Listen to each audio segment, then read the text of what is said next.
Welcome everybody to episode 11 of Discount Gamer. I am one of your hosts, John, aka Iron Business 01, and we have with us Brandon, aka Savant11 on Twitter. Sorry. A little better that time. a little better.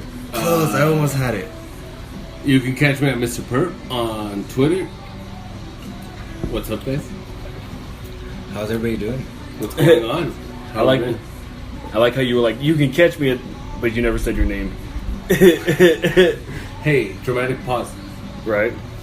So, guys, as always, again, welcome to Discount Gamer. You know, we always want to thank you guys for joining us and helping us grow, helping us flourish, and just spending an hour-ish, usually more, listening to our mindless ramble. Usually a lot more. Yeah, usually a lot more. Last time was a pretty long episode. Yeah, 2 hours and 14 good, minutes. Though. Yeah, it good was. times. Good times. Yeah. And it's only going to get better. Oh, yeah. 100%. So for those of you that follow us, we are in the process of making, not really changes, but more updates. Our Twitter, we are up and running at full capacity on that. Our Instagram, we are getting up and running, adding a few things, tweaking a few things. So pay attention to those. The Facebook is always up and running at full speed. So if you guys have a question, comment, concern, whatever, always feel free to hit us up there. If y'all do hit us up there, typically we respond pretty quick. And if it's not myself, then it's Mr. Perp or it's Savant. Is it Savant? Savant. Okay. Savant, or it's X, or there's at least 4 people watching the Facebook at all times. So, hit us up, let us know. Again, we're on every major platform out there. If we're not, tell us a platform that you want us on, and we will get on there. But yeah, welcome again. So today we've got a couple of things. We have the new game that we're going to be going over, which is TerraFormers. We've got some gaming news that's happened over the week, and then eventually we have our return review to Fortnite, which is going to be interesting because Savant and Perp have never played it before. They've heard of it, they've seen it, but they've never played it. And actually tonight was their first time playing it. They've been in the process of doing some personal stuff and getting their new place up and running. And So I want to first say, it took about a week for us to download that game. I don't know how big it is. How big was it? Honestly, it's not that big. It's No? really No. Honestly, we lived in a cement room. Literally, this room was cinder blocks, all 4 walls. And on the way back of the house, like the furthest you can be away possible from the router. And unfortunately, as much as I tried, I can make that wire, reach, but it would have been ridiculous to have an entire wire running from the other side of the house to our bedroom just so I can connect my PlayStation. Don't get me wrong, I should have done it, but it took I'm gonna say at most 3 days because I left that PlayStation on rest mode a lot. And that room was very, very hot, so I'm not sure how good that was for the PlayStation, but it took about 2 to 3 days to download Fortnite for us. It was the worst. And then that with the process with the move. And Yeah. I mean, it ended up happening, it downloaded, and then the moment we finally had it, we disconnected the Wi-Fi in the house, so we had no Wi-Fi in the house. So I'm pretty sure playing that game without Wi-Fi is pretty much pointless. yeah, well, it's impossible. Like, it is only online. It was awesome, man. No lie, it was awesome. First time playing it was literally, 15, 20 minutes ago? Yeah, give or Yeah, take. right? Yeah. Give or take. Honestly, amazing. Awesome. I was playing on John's account, so I wasn't even playing on my own. But, dope game. Everything about it. I'm not a first-person shooter type of guy, but dope game. My heart was pumping. Like, Yeah, man. At one point, I was actually. I'm gonna let John I'm gonna let John say where I was at. Yeah. Because I couldn't believe it. My first time playing, I'm not a first person shooter type of guy. I'm just let's play some Kingdom Hearts and solve some puzzles kind of guy. But oh man, that was fun. I can't wait to play it and build my own character. Anyway, let me go. Tell him, please. Okay. Please gloat for me. Okay, hey, you want to start out with that? Okay, so okay, again. First time they've ever played Fortnite. They've seen it, they downloaded it, but never had the chance to play it. And since this is our new review, I was like, hey, go ahead and jump on the console, play a couple of games so you at least know what you're talking about.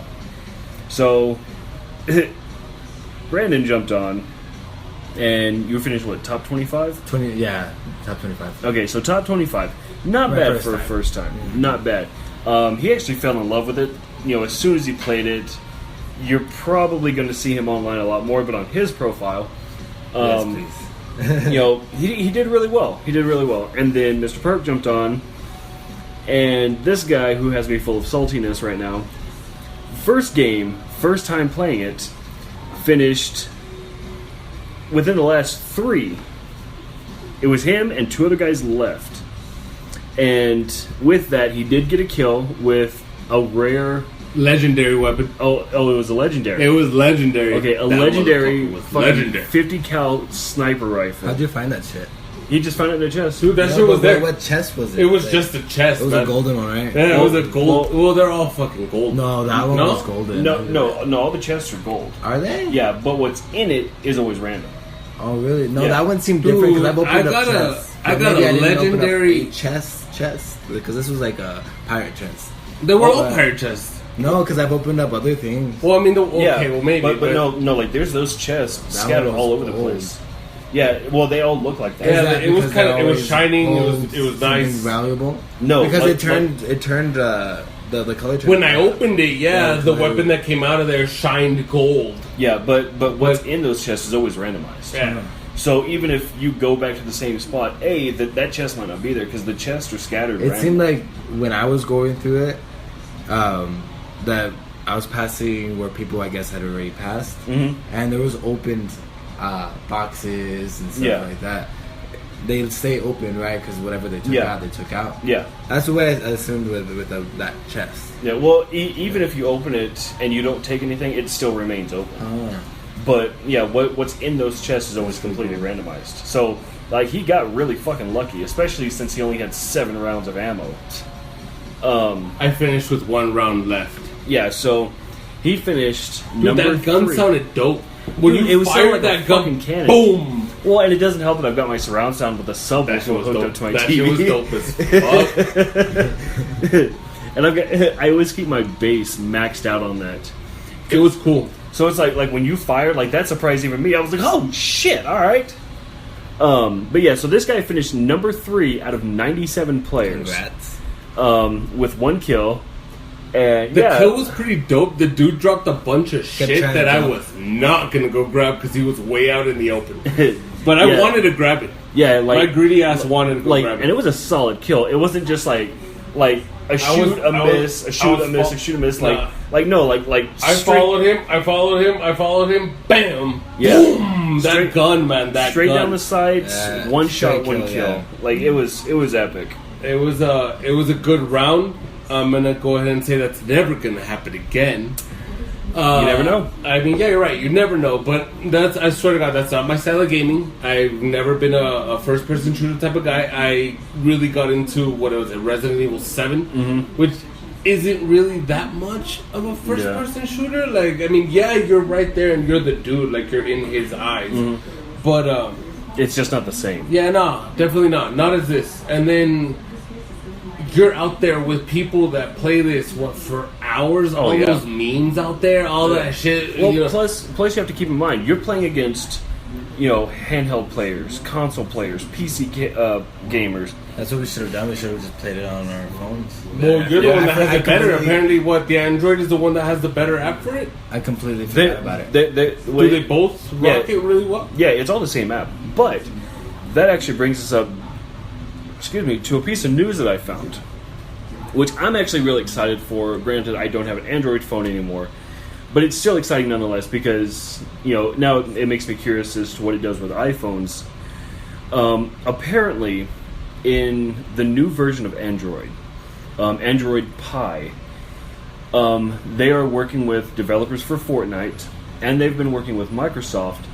And what that's doing is they are bringing full Xbox One controller compatibility to Android. I think you were telling me about that. that. Yeah, I told you about that. Yeah.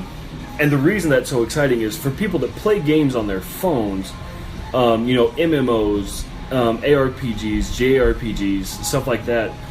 Now you don't have to go to Walmart and spend, $20-$30 on an actual, cell phone Bluetooth controller. You can just go out, if you don't already have one, and, use your Xbox One controller because it does actually communicate through Bluetooth. Sync that to your mobile device, and you're good. Yeah. And you're good. And they're actually doing that specifically for Fortnite. That's insane. Yeah. I guess this is the way that Xbox is like stepping up its game. Oh yeah. Yeah, shit. And the fact that they're working with Android, to make that happen. Because like if you did it before, because I've tried it on my iPhone, and it's like some of the buttons might not work, or there might be like really really bad lag, or something like that. And the new Android, like, do you think iPhone's gonna pick up on that?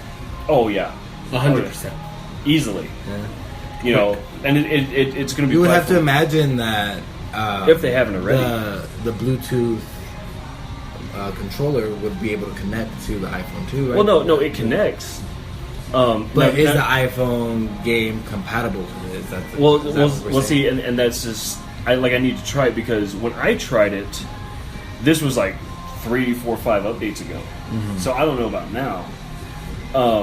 So like I said, like it would be like really laggy, or just some of the buttons wouldn't work right, or whatever.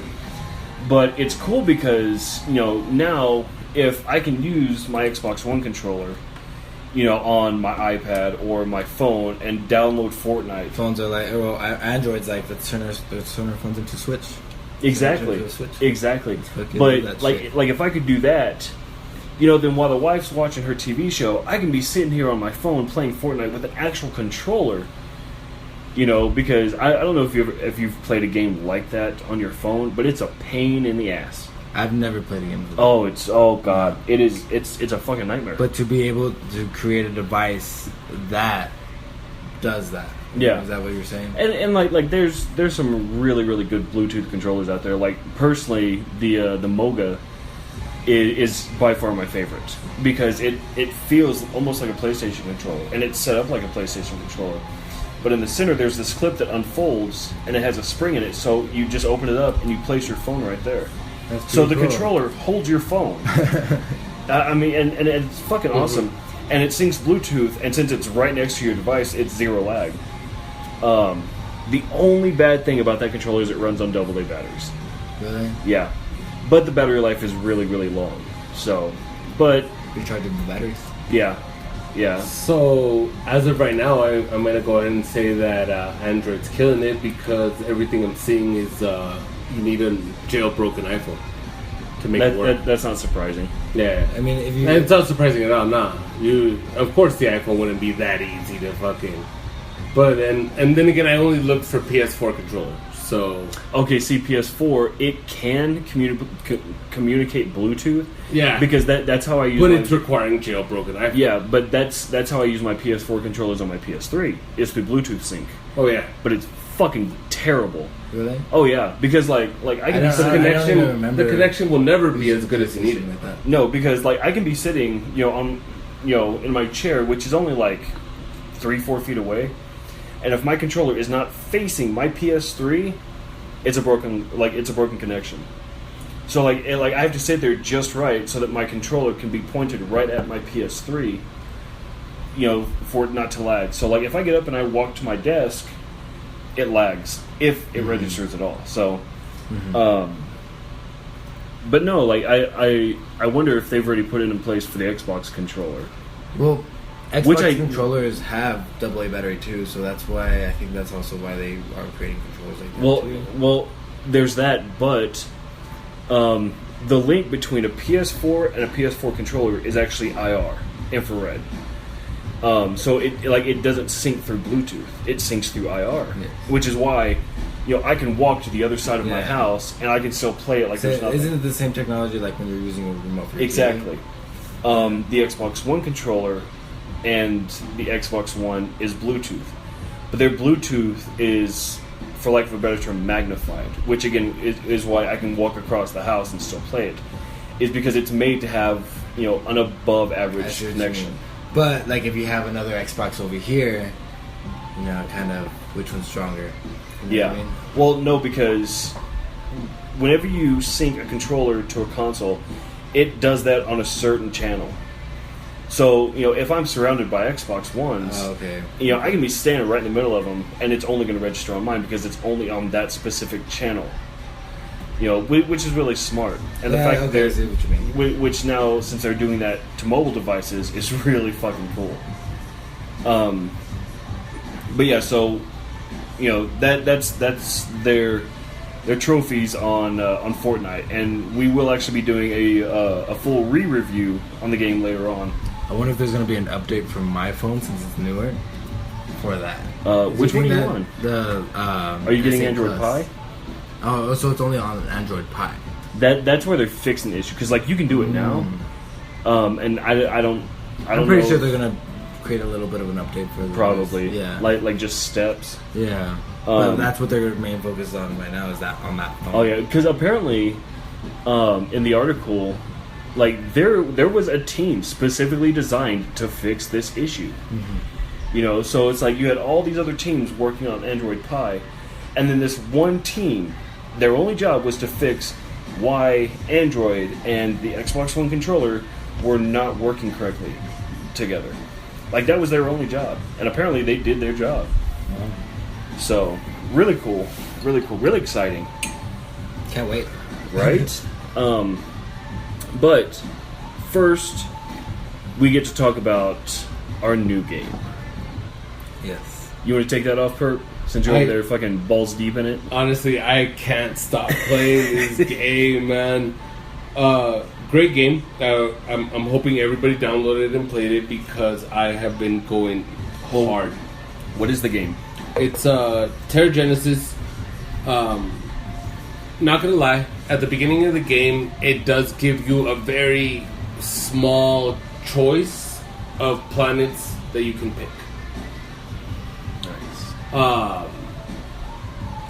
But once you pick your planet, you are able to pick from, what was it, 5 factions? Four. I believe four factions. 4 factions. Is it 4? Let me check. I believe. I could be wrong. I'm gonna go ahead and dude, it looks so good on here. It really does. On your iPad? It's one of the only games I can play. I can't play Castle Burn. My tablet just freaks the fuck out and shuts down. Okay, so yeah. So menu. The point is that there's the 4 factions. You get to pick from one of those. Each of them obviously gives you, or is more. How would you say it? Some are more, Okay, so first, it gives you a choice between terrestrial planets, moons of Jupiter, moons of Saturn, moons of Uranus, with blah blah blah, all these choices, but they're not all available. Exactly, only terrestrial planets are available without having to pay anything. But honestly, that's enough, guys. I'm not even to at lying least to you. get into it. Yeah, to honestly fall in love with it. The other day, I was ready to drop money on it. We'll get to that later, but go on. Alright, so once you get into that, you have a choice of... Yes, it's 4 different factions. Those are the daughters of... I don't even know how to pronounce that. Gaia? Gaia? Is that how you pronounce that? Yeah. Okay. Yes, Captain America. I mean, not Captain America. Captain America. Not Captain America. You better get this right. My bad. Captain Planet. Thank you. My bad. Really? Fire. I don't think that's... Heart was honestly, dude, the other day I was reading... I'm sorry to segue, but the other day I was reading an article about Captain Planet, and they were talking about how the heart ring was just the most amazing ring out of all of them. And I was like, wait, I have to click on this. This can't be just clickbait. There has to be a story behind this. I read the article, dude. That ring had a lot more going for it than you think. He was able to communicate telepathically with his homies, with the animals. With what else did the heart ring do? The heart ring was able to find all the other rings because of the wearers and how he felt about them. He was able to calm because he was able to, calm people down and calm the animals down. Like, this little dude had a bunch of powers, and everybody used to make fun of him because he was the heart ring. Like, what the hell is the heart ring gonna do? And then, of course, they broke down the other rings. The wind ring could produce its own wind tunnel. Oh, wow. But the water ring needed a source of water around. So, like, water bending. Yeah, yes, correct. I'm sorry, I was about to M. Night Shyamalan on you. I was all like, don't know, but no, yeah, you're right. No, yeah, you're right. Fucking through your loop there. No, yeah, and so the water ring needed a source of water. The fire ring, Wheeler's fire ring, I remember Wheeler, he was the cool one. Wheeler could produce heat from the ring. And then the earth ring needed earth around. Earth bending. So, like, it was just like they were just explaining these rings and it was cool. What's up? Am I hearing a ripoff? Right. What the? Are you saying that the creators of Airbender ripped off Captain Planet? Oh. I hope not, dude, because Captain Planet was water, sucky as fuck. Earth. It was sucky as shit.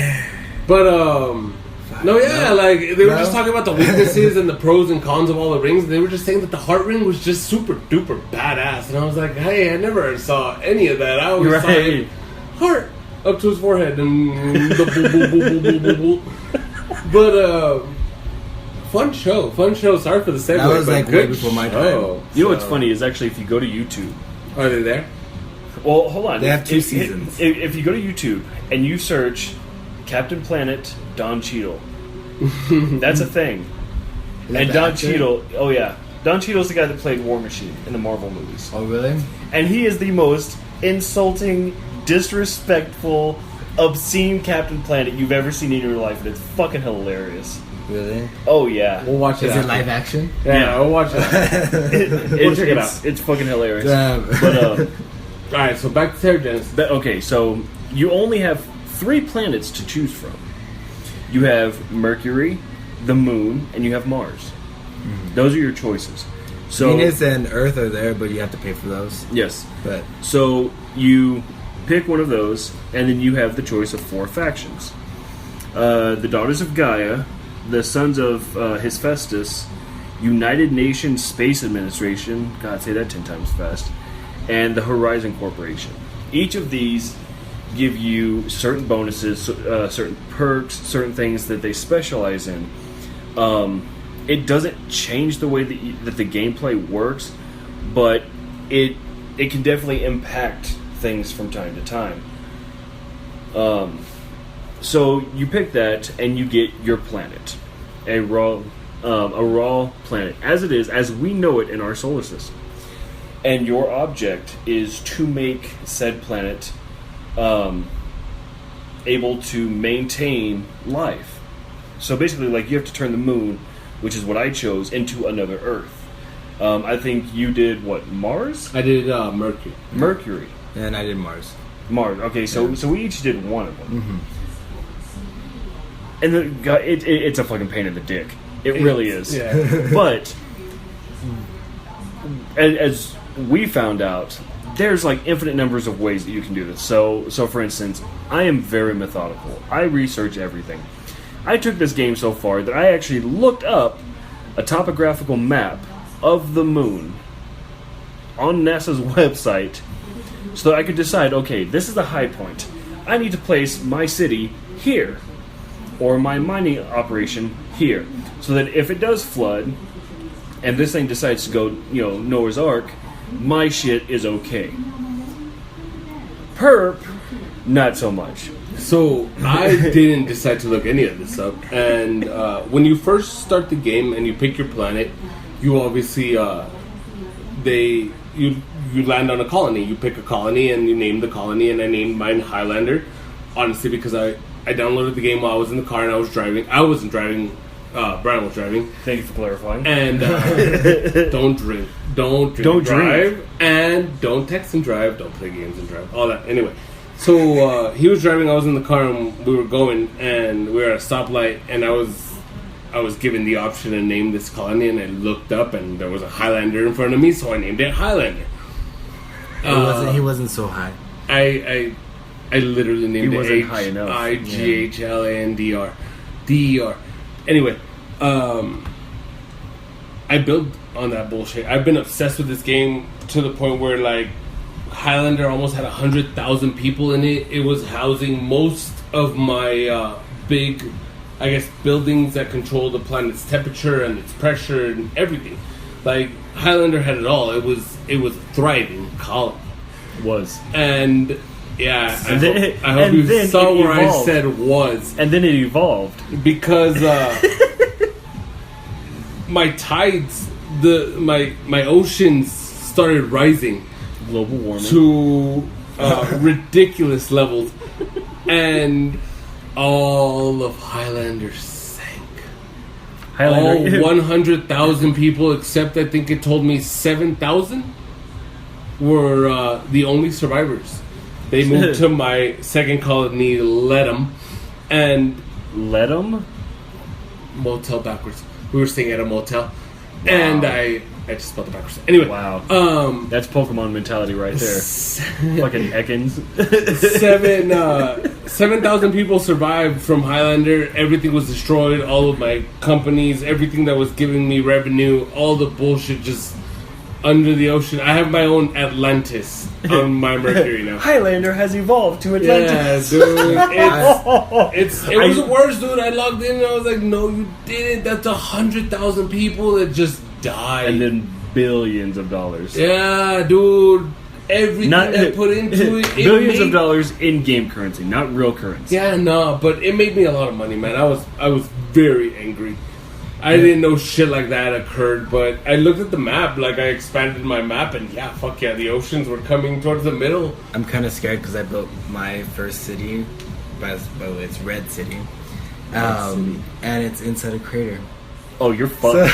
You were so fucked. So I'm kind of scared, but I don't. I think mine's a little worse. At one point in the You're game, fixed to be in the ocean property. at one point in the game when I was playing, my population was at 0.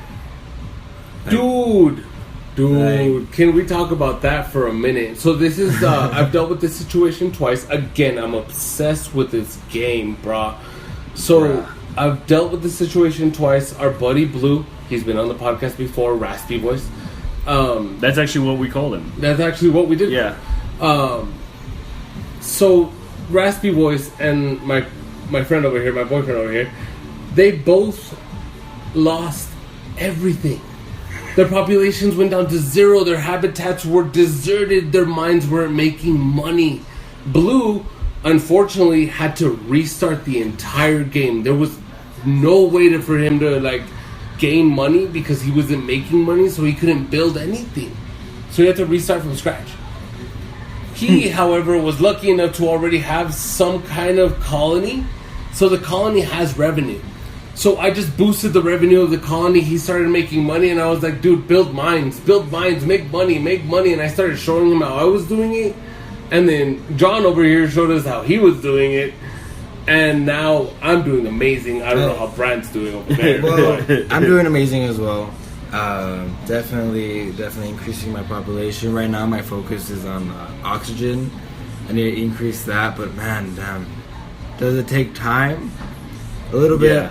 Yeah. Okay, so for those of you playing the home game, this is not like other games that we've played and reviewed.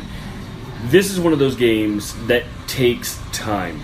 Like, it seriously takes time. It's not you can just jump on, play a match, jump out. Nothing like this. Like, this is one where you jump in, you set up your planet, and, like, that's your baby. I jumped in, not at the beginning of the podcast, a little bit later, but I got to see what kind of games we played. And when I found this one, I thought we'd all be really into it, but it was so different from everything else that we've played in those, 3 or 4 episodes that I've been on? What's today? What's this one? Number 4? Yeah. Yeah, so the first 3 episodes, this game is nothing like those first 3 that we played. No, it's not. So when I introduced this game to the guys, I was like a little hesitant. I even told them, I was like, guys, this is nothing like what you guys have shown me already. This is very different from everything we've done. But I think you guys will get into it because of the detail. And my God, is the detail amazing. I'm on the Reddit for this game. People post pictures of their planets like 100% done. Those planets look beautiful. The detail in the game is amazing. On their Instagram, actually, Terra Genesis has their Instagram.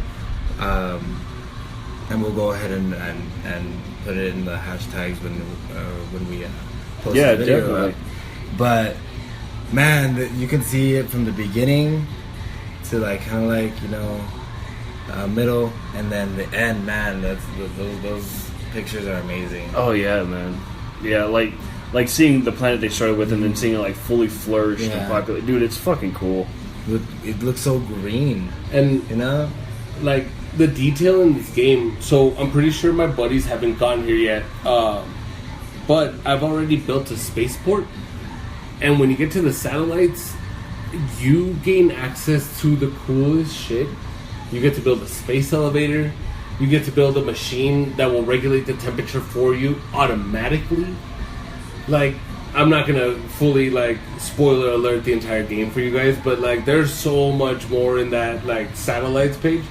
And then again, I'm in the Reddit, and from what I can see on here, there's an aquatic section and a terrestrial section, where you're literally building your aquatic life. Turquoise kelp, cayenne seaweed, algae, sky, and then on the fucking terrestrial side, you're building grass, reddish moss. What is that? Murkberry bush. That doesn't sound good. No, it doesn't. That sounds good. But, the detail in this game, man. I'm pretty sure, I don't want to say I'm going to spend money on it. I spend money on Plague Inc. Best thing I've ever done. Oh, but that game is so good. That game is just...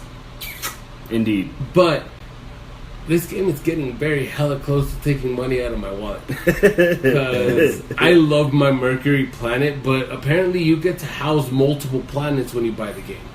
Really? Yeah. So right now we log into our game and we see one planet. When you buy the game, you can log into the game and scroll. Oh, I want to work on this planet. I can't imagine doing that. I want to work on that planet. I can't imagine doing that. It's too much. No. It's too much. No. And then he decided to start off his new game because he also started over, I think. Yes, I started over. I think I mentioned it the last podcast that I was going to just restart everything on that game. Maybe not. I'm not. I think we did. Sure. But anyways, I restarted it. I actually ran through everything. I was fully understanding what I was getting myself into. And just one day I just forgot to check my phone. And the next day, that's when the population thing happened. So Forgot. Yes. You just. Yes, I forgot about my people on Mars. It was just. That just sounds like a terrible thing to do in the first place. Yeah, and when I felt so bad. I was I had a population of not that many, but 200. Not that many, but maybe 200, and shit, they all died. I was like, I Roanoke that shit.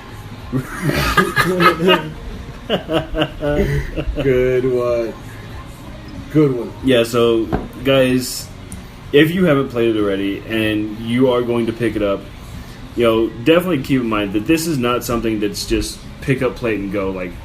This is a very long-term game. And the game definitely has enough to keep you entertained. One of my favorite things to do is when I wake up in the morning, I'm making my cup of coffee, and while I'm doing that, I'll check my planet, adjust a couple things, shut it down. Do my chores, do what I gotta do. Lunchtime, I'll check it. You don't have to sit on it all day, every day. But check it a couple times a day, and you can actually watch as your planet changes. Yeah, you can see it grow, the lights and stuff. Yeah, it was pretty cool. Especially if you do what I did, because this was my first mistake. So when it comes to the pressure of your planet, it's ranked in pascals, and that is a real thing. Look it up. It's a scientific term of measurement. The goal of pascals that you want your planet to sit at for a viable atmosphere for plants, animals, people is about 100,000 pascals. Cool. So I'm doing all these things, I'm building my units, and I'm increasing pressure, and next thing I know, my atmospheric pressure is sitting at like 537 pascals, which is why you couldn't see the surface. All you could see is the fucking atmosphere, because when it's too high, it turns like opaque. I really wish you took a picture of that. You're right, man. So yeah, that was a thing. So like gradually I started bringing it down, and it's like, holy shit, I can see the surface of my planet again. Cool, I don't look like Mars.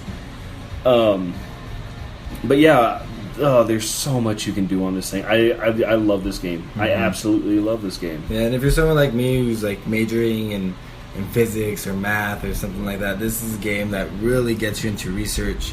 And wait, you major in physics? Yes. Mm-hmm.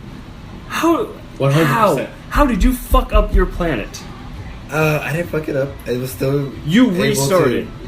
Well, I restarted because I didn't know what I was doing. Okay, no, you restarted because this is you. And I said the exact same thing last episode. Oh wait, you're gonna tell me everything I have to do to play and succeed? Nah, fuck that. I'll just wing it. I'm good. I'm a fucking physics major, bitch. I have to learn my lesson. I think my lesson was learned, so I actually read, and I've been reading through everything that they've been popping up and stuff. Well, we'll see if that sticks on the next game. Okay, alright, then I'll let you know. I'll post a picture of my planet right now, and I'll post a picture of my planet next game, next week? Yeah, next week. And then for sure, we'll all post a picture of our planet, just so you guys can see exactly what we're working on. Yeah. But, we'll yeah, the guy that forgets his name, that forgets everything. That's true. That's true. I have reminders everywhere.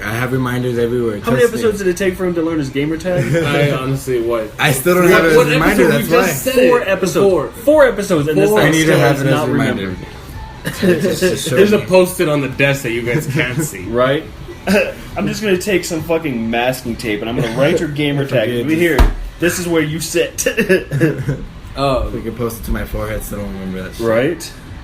So this game, though, I very highly suggest everybody downloads it, plays it, tries it out.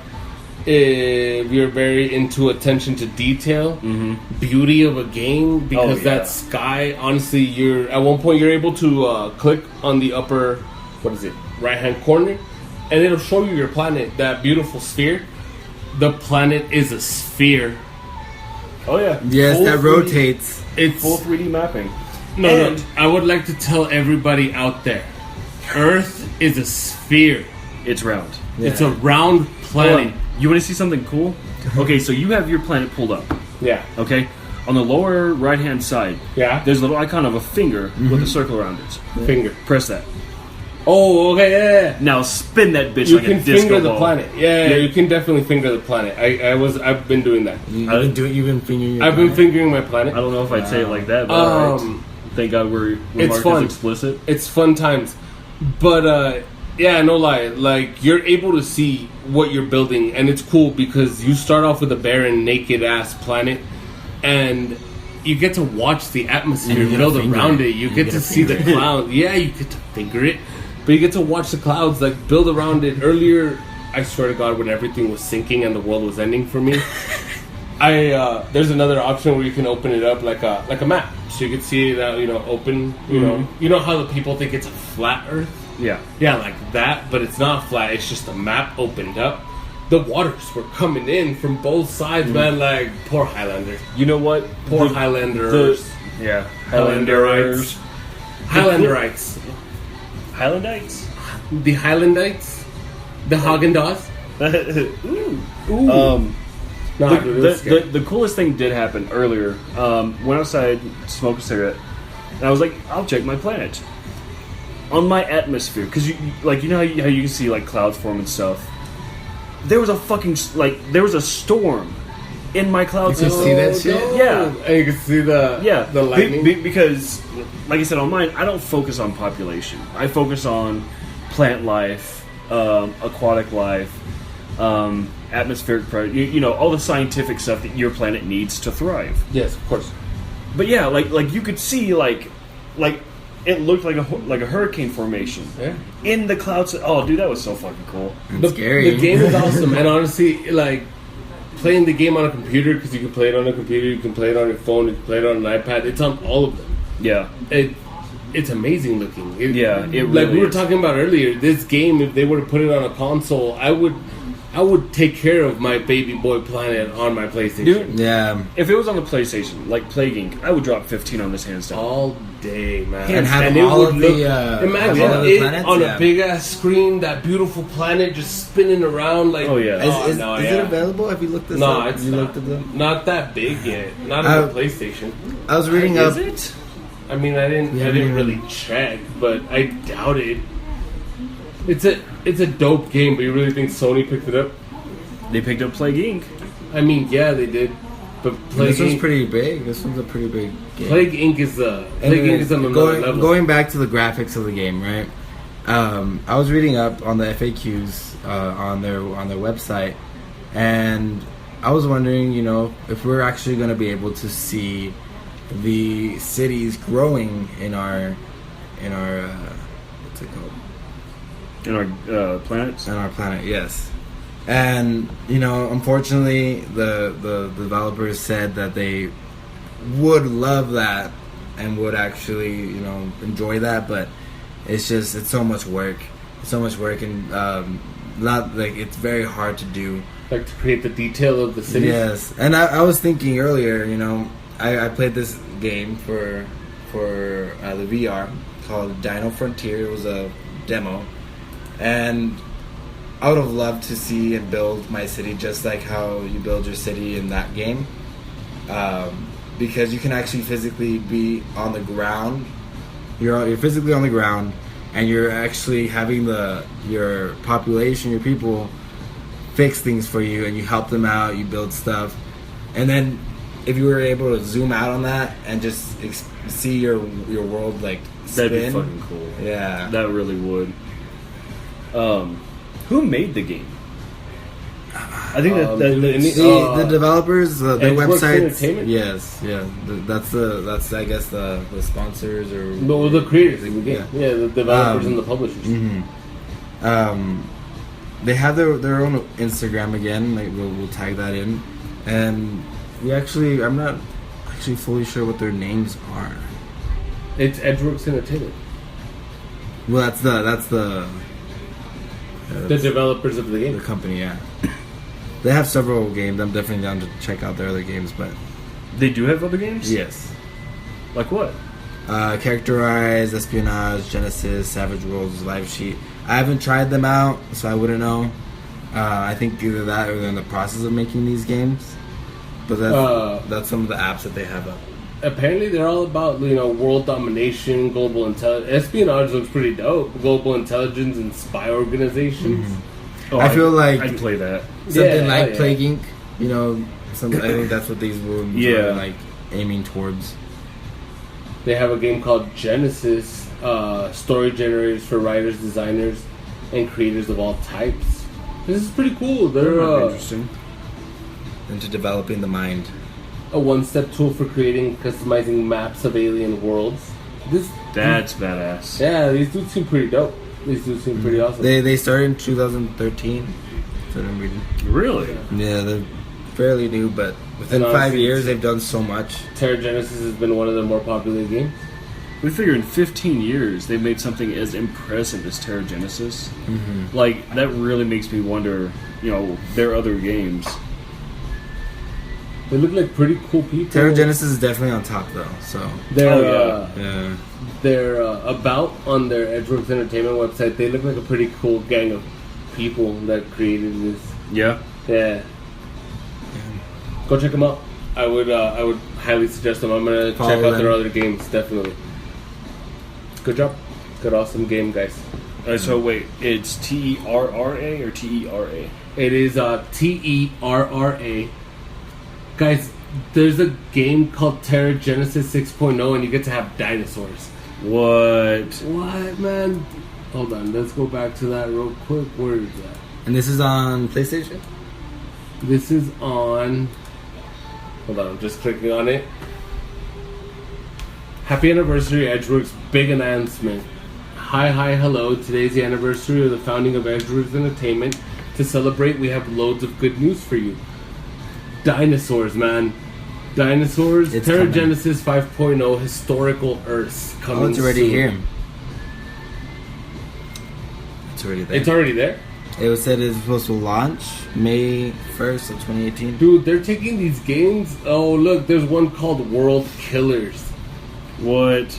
Not every threat to your planet is under your control. Scan for incoming meteors and other rare dangers. This is cool, man. Good fucking game. I might actually drop some cash on this. Yeah.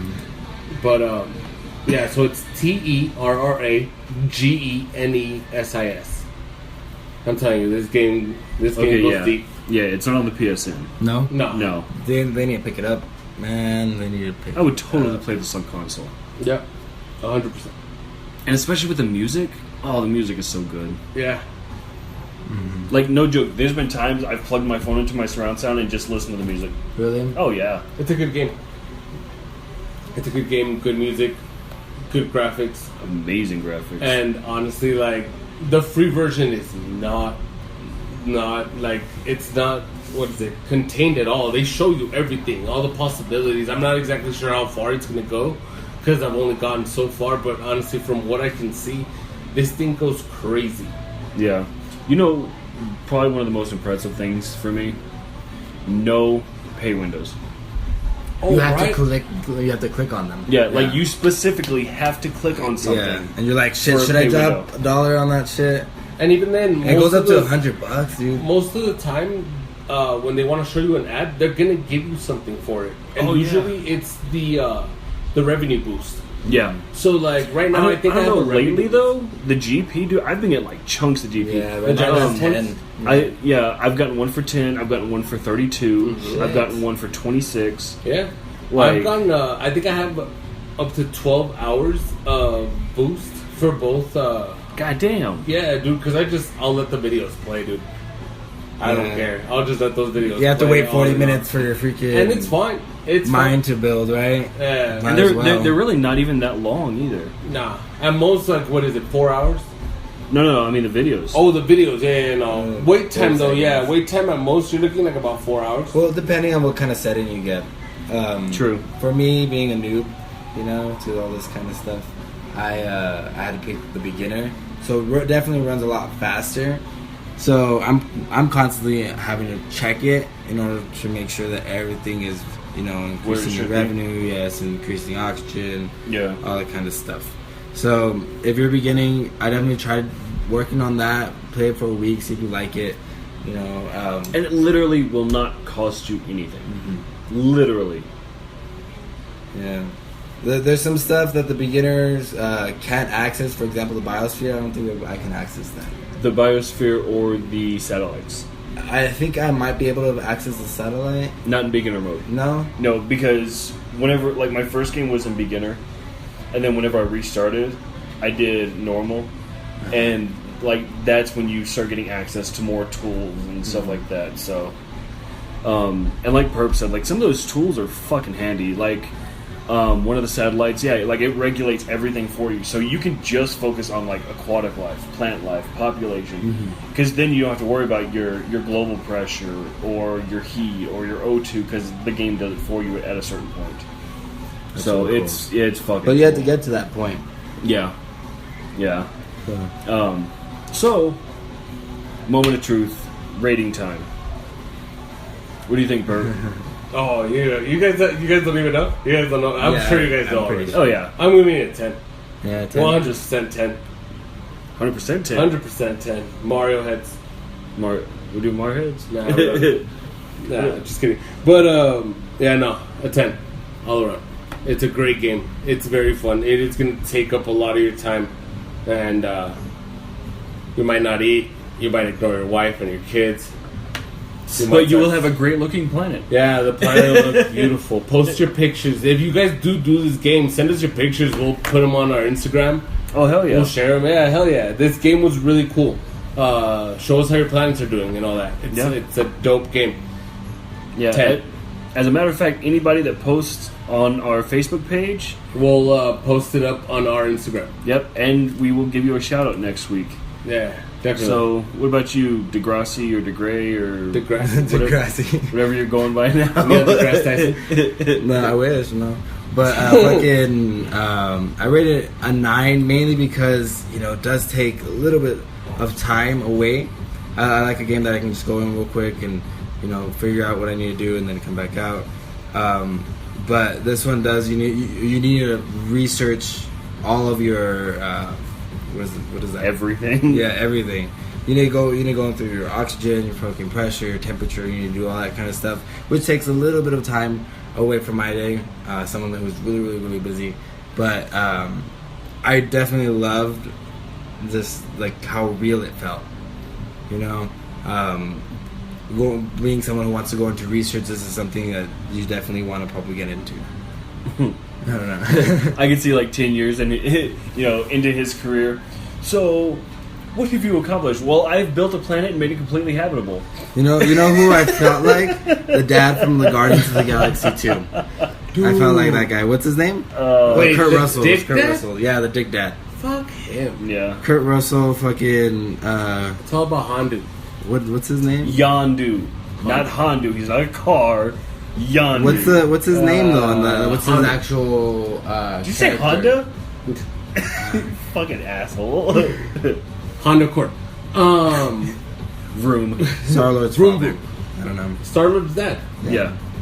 The douche. It was what was the actor's name? You said the actor's name right Kurt now. Russell. Yeah. James Gunn, guys. James Gunn. That's his name. I think so. I don't know. But anyways, We I have felt like too him. many people looking this up not to have an answer. I felt like him, it's, and I wanted to just kill my son and just create the planet. All right. Good times. Wow. Good times. So wait, what is your rating again? A 9. A nine? Mainly because it does take a little bit of time, but if you're someone who's in research, you know that how that is. Yeah. Only in real life you can't speed time up. I wish. No. For me, I have to give it a 10. I have to give it a 10. I thought you weren't. I thought you wouldn't because of the whole inability to speed up time. I didn't think you were going to give it the full Maybe- 10. No, because for me that's one of those things like it would be cool if it had it, but it definitely by no means a deal breaker. I'm gonna fix my fuck up real quick. His name is Ego. Star-Lord's dad's name is Shit. Ego. My bad. He You've only seen him assumes the once, human though. form of Kurt Russell. Okay. Yeah, I didn't think you were gonna give it the full 10 because of no, the inability to speed up time. no, because that's one of those things like it'd be cool if it had it. Maybe if it popped up every now and then with a freaking With like an ad? Yeah, I can see that. that'd be cool. But by no means is that a deal breaker. By no means. I mean, technically, you can speed up time. Well, no, but with a because specific. yeah, but what I'd like to see is like speed up time so you can actually like see the plant life flourish or see the water spread or stuff like that. It'd be cool if you can be recording your whole planet as it grows, and you can just Exactly. But yeah, by no means is that a deal breaker. By no means whatsoever. The game is a ton of fun to play, and while it is time consuming, it's worth it. definitely. Like worth when it. you start seeing the atmosphere, build around your planet, you look at it and it's like, I did that. Like I set that up. Or you see, the plant life start to come out, and the waters, start rising, like all that stuff. Like it's just really, really cool to do something and then see that. Like that you're the one that actually set everything in motion for that to happen. And for somebody being as big into astronomy as I am, like I just love that. I fucking love this game. So yeah, for me it's a definite 10. So all around, Well, he gave it a 9 just because of the high time 9, factor. you know. So No, Yeah, I mean, no, it's a high 9. because I mean, just the time. The only thing is, I'm always driving, and just like Mr. Perp said earlier, you have to physically be watching what you're doing. Yeah. You can't just be clicking on random stuff. But that's just it. Like it's just a time factor. Yeah. So yeah, that's the only thing that I have. So yeah, I mean, so basically this 10 gets a glowing 10. Yeah, it's a great game. Have we had a 10 before? I don't think we. Well, I don't know. I think we might have had one In the beginning? One, yeah. So yeah, this is the second game to get the highest rating. You know what? Clash Royale got a 10. Oh, okay. Yeah, I did. Mm-hmm. Yeah, I did. And I'm still playing that game. I'm still playing that and Castle Burn. I'm playing Castle Burn, not Clash so much. But Yeah. Castle Burn, I'm still I just got 2 new champions. Or heroes, as they're called. heroes. But we'll go into that another time. But yeah, so this game, from us got an all-around 10. So, if you take our reviews and you actually download something based on them, definitely give this one a shot. There's no reason not to. Literally, it costs nothing. You can play the entire game. There are no pay windows. The game does give you plenty of boosts, but in order for like the extra stuff, you just have to watch like a 30-second ad. At most. Most of them are only like maybe 10 to 20 seconds. So definitely give this one a shot. Let us know what you think. We definitely want to see your planets and see what you guys have accomplished on it. So with that, I actually do want to bring up the question of the week that we posted on Monday, and we had 0 replies to. What was the question? Question of the week was, what in-game thing was it that you thought was just amazing? For example, was it the water from Skyrim, etc.? Oh, okay, yeah. We had 0 replies. We need to get on out there. Was it 'cause We had a lot of people look at it, but nobody responded to it. The question was a little... Only real in-depth gamers that pay attention to That's true. stuff That's like true. the mist in Skyrim would have commented on it. True, I can see that. So, I'm gonna say it's alright that we didn't have any responses this week, but yours was the mist in Skyrim, right? Mine was the water from Dead or Alive. Water from Dead or Alive. Because, as you throw your fighters into it, you actually see the water, like, beat off their skin. Or when you throw them down, like, you actually see the puddles, Yeah, like, form out and stuff like that. I remember you showing me that. Yeah. Like, especially for a fighting game, like, that's not something you think they put Usually, detail in. yeah. But, I mean, it was just fucking awesome. The detail that But yes. Mortal Kombat puts in their 3D. Yeah. Yeah. The detail that's it even That's some makes next... it some that's it like even makes it Skyrim shit. queasy Yeah. a little bit. Like, oh, yeah. Like the x-rays? Yeah. So, Dude, but, the worst one though is Cassie Cage's. When she fucking does the splits and literally busts their nuts. Yeah. Oh, I saw that the first time, and I think that my voice raised a few octaves. Like, ouchie wow wow. Ouchie wow wow. You wow. But that's some attention to detail right there. The new game, well, not the new game now anymore, but I don't know if I talked about this last time. Resident Evil 7. You're talking about it every week. They have a candle, man. The one that you burn when you're... Yeah, oh yeah. Like, even to that point where they're like, here, we're going to sell you this candle that's going to make your house smell like a decrepit, fucking rotting old house. And it'll immerse you in the game, in the VR game. And honestly, like, that's awesome. That's awesome. Rednecks and crack. Rotting wood and rednecks. Right? Oh, tasty. My 2 favorites. Let's buy 2. One for the bathroom. Yeah, right now, man. That Okay, it comes that in attention to oils? detail, right? It's nuts, man. It's good. It's a good game. What did you just kick? That was me. That was you? Yeah, I need something. Wow. Anyways, So there's an odd sound effect that's not from our soundboard. That's from him kicking my table. So, what do you think our new question of the week should be? Something that's a little easier For people to get. let's go with. Because, like, literally, I'm going to Hey, post it so right now. the next game you want to introduce is Marvel again, right? Yes. Let's No, Go for it. hold up. I have Go for it. a question. Oh, God. All right, so right now what we were wondering is if Terra Genesis was on the PlayStation Network, Correct. right? So maybe there's a game out there that's on your Android or iOS that's not on the PlayStation Network or not on any other gaming console. What kind of game would you want on that? Is that a good question? I can see that. Like, what mobile game would you like to see on a console? like to see on a console? I'm down for that. Yeah. That's a good question. And then we'll totally answer that next week because I'm trying to think of what game I would like to see on there, and I'm already thinking like, let me look, but no, I'll wait till next week. All right then. So while you're posting that, I want to go on a little bit of rant. Oh, God. So I don't know if we talked about this last time as well, as far as Anchor versus Spotify. You know, did we talk about that? No, we didn't. No, we didn't. So for a while, I was using Anchor, getting into podcasting and wanting to hear a bunch of different stuff.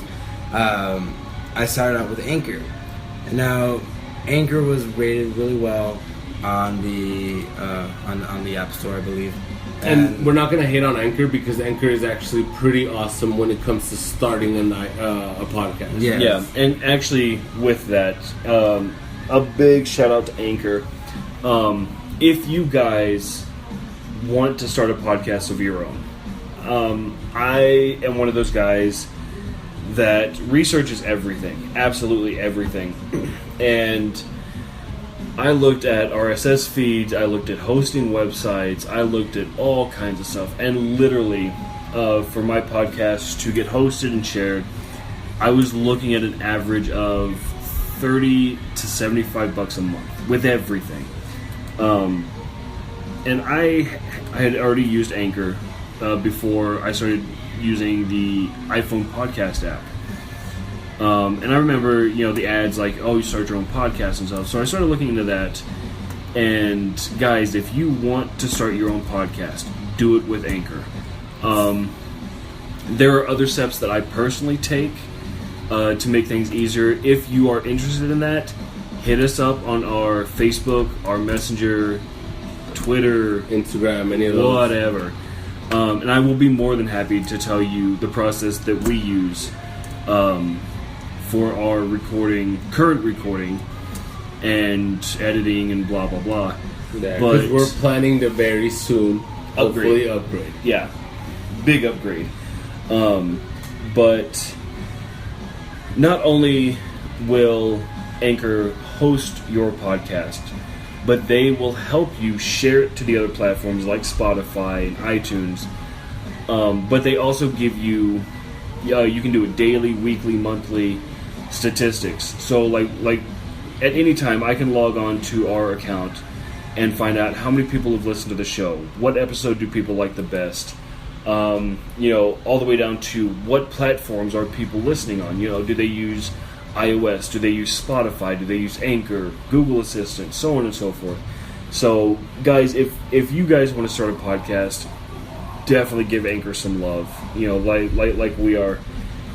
It's just been amazing. They're the But- first ones to post our podcast, right? Yeah. Whenever we do an episode, I do the editing and we post it.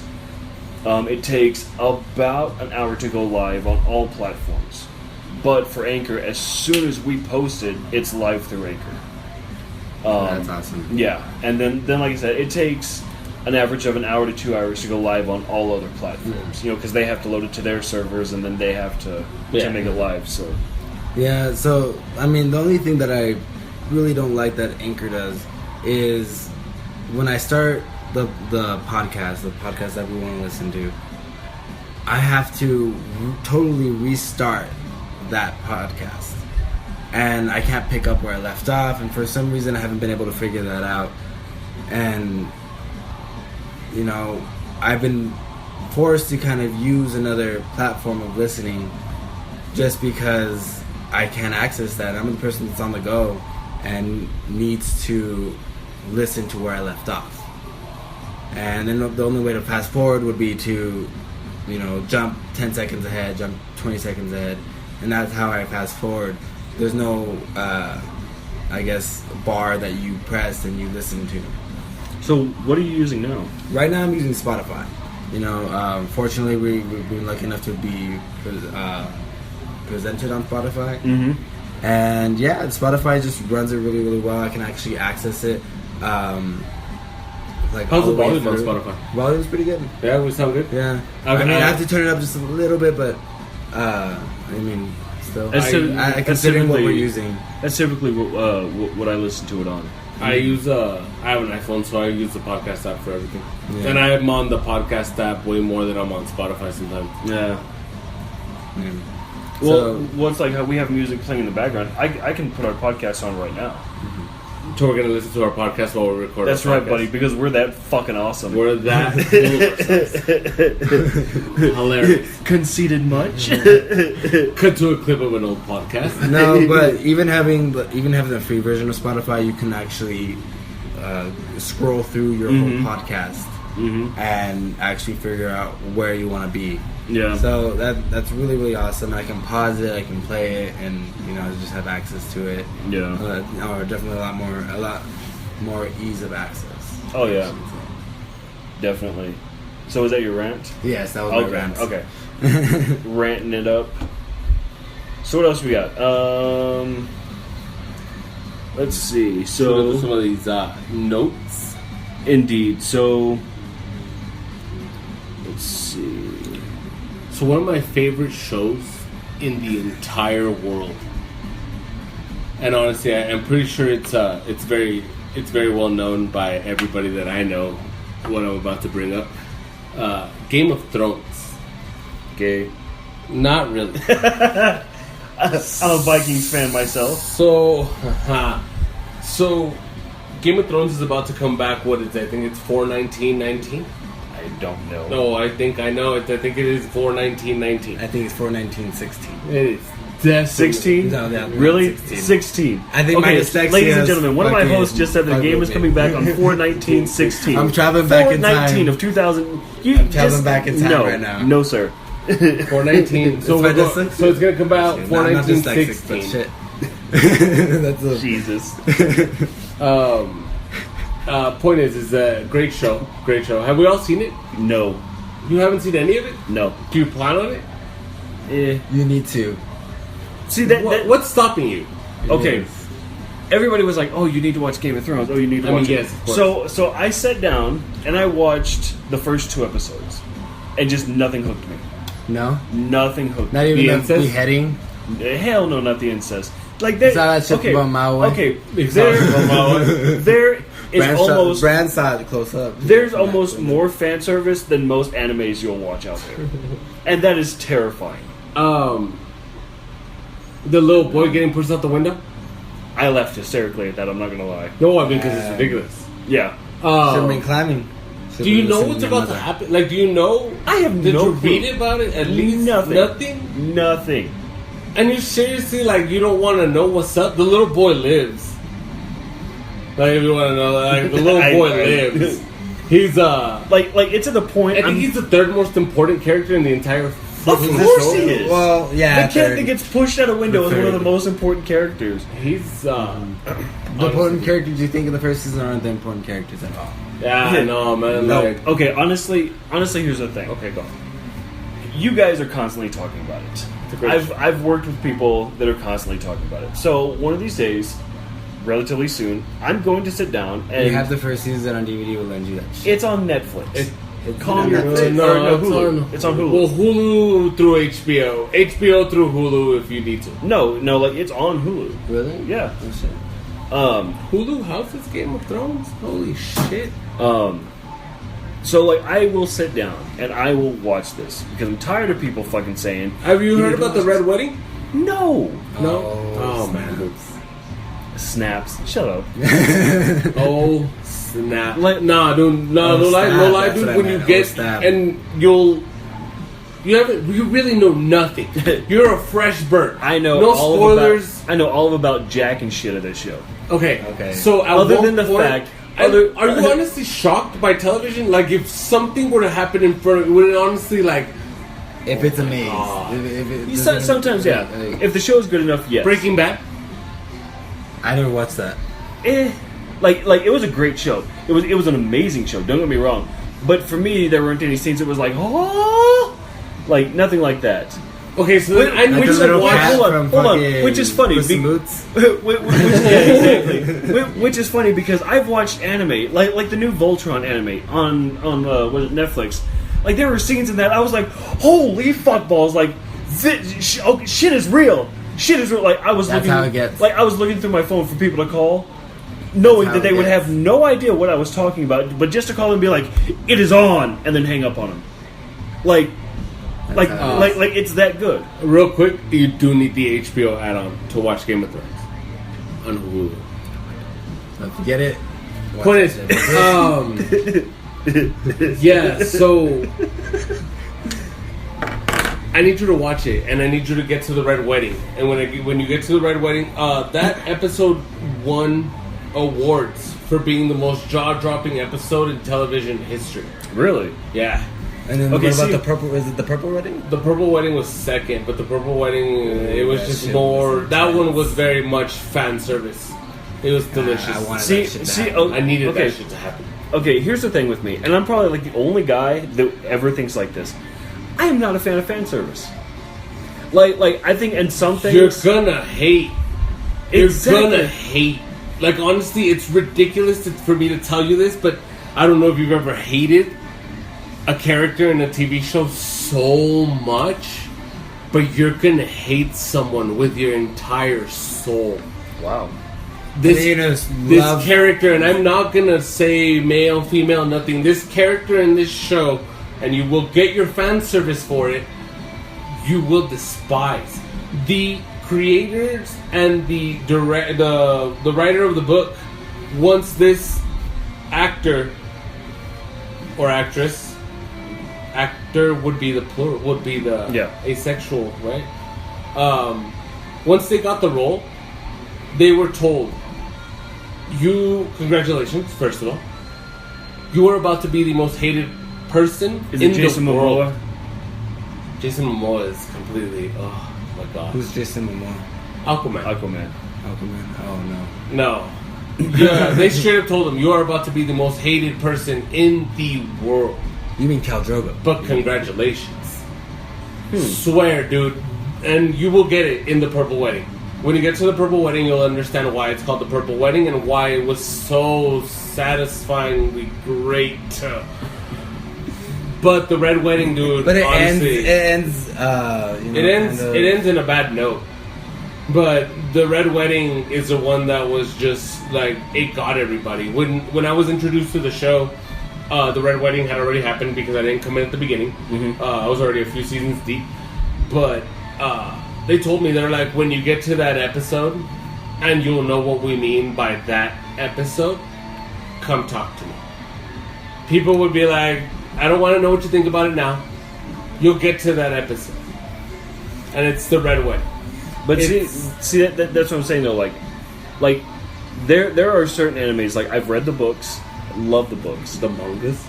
Yes, and then I'll go to watch the anime version of it, and like I'll stop watching it because there's too much fan service in it. Like I understand it if it's justified. I get that, but fan service for the sake of fan service, I just don't care for it. This show doesn't think do it- it for the sake of doing it. I don't. The only anime that I've ever watched that I actually I love this anime. I've watched it 1,000 times. I'll watch it at least 1,000 more. My wife loves the anime Golden Boy. It's an older one. There's only like 6 to 12 episodes, I think. Okay.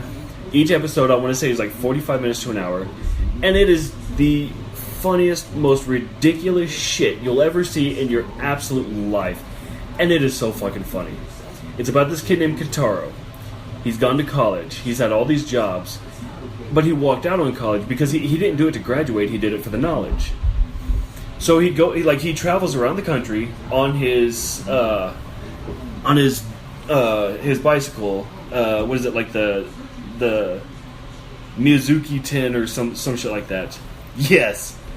And so he takes these odd jobs. Like, I think the first the first one is he's working at this programming company.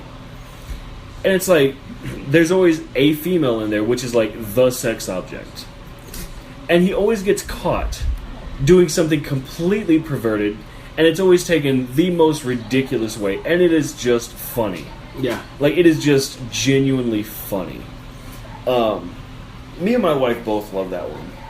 But like I said, there's some animes out there that I will just stop watching because I don't care for the fan service, because it's too much. Like, it's fan service for the sake of being fan service. Yeah. I'm going to go ahead and say that no. And most people will disagree with me. I'm not even going to lie to you, because there are some scenes in that show where it's just like, obviously, you know, there's dragons. Mm-hmm.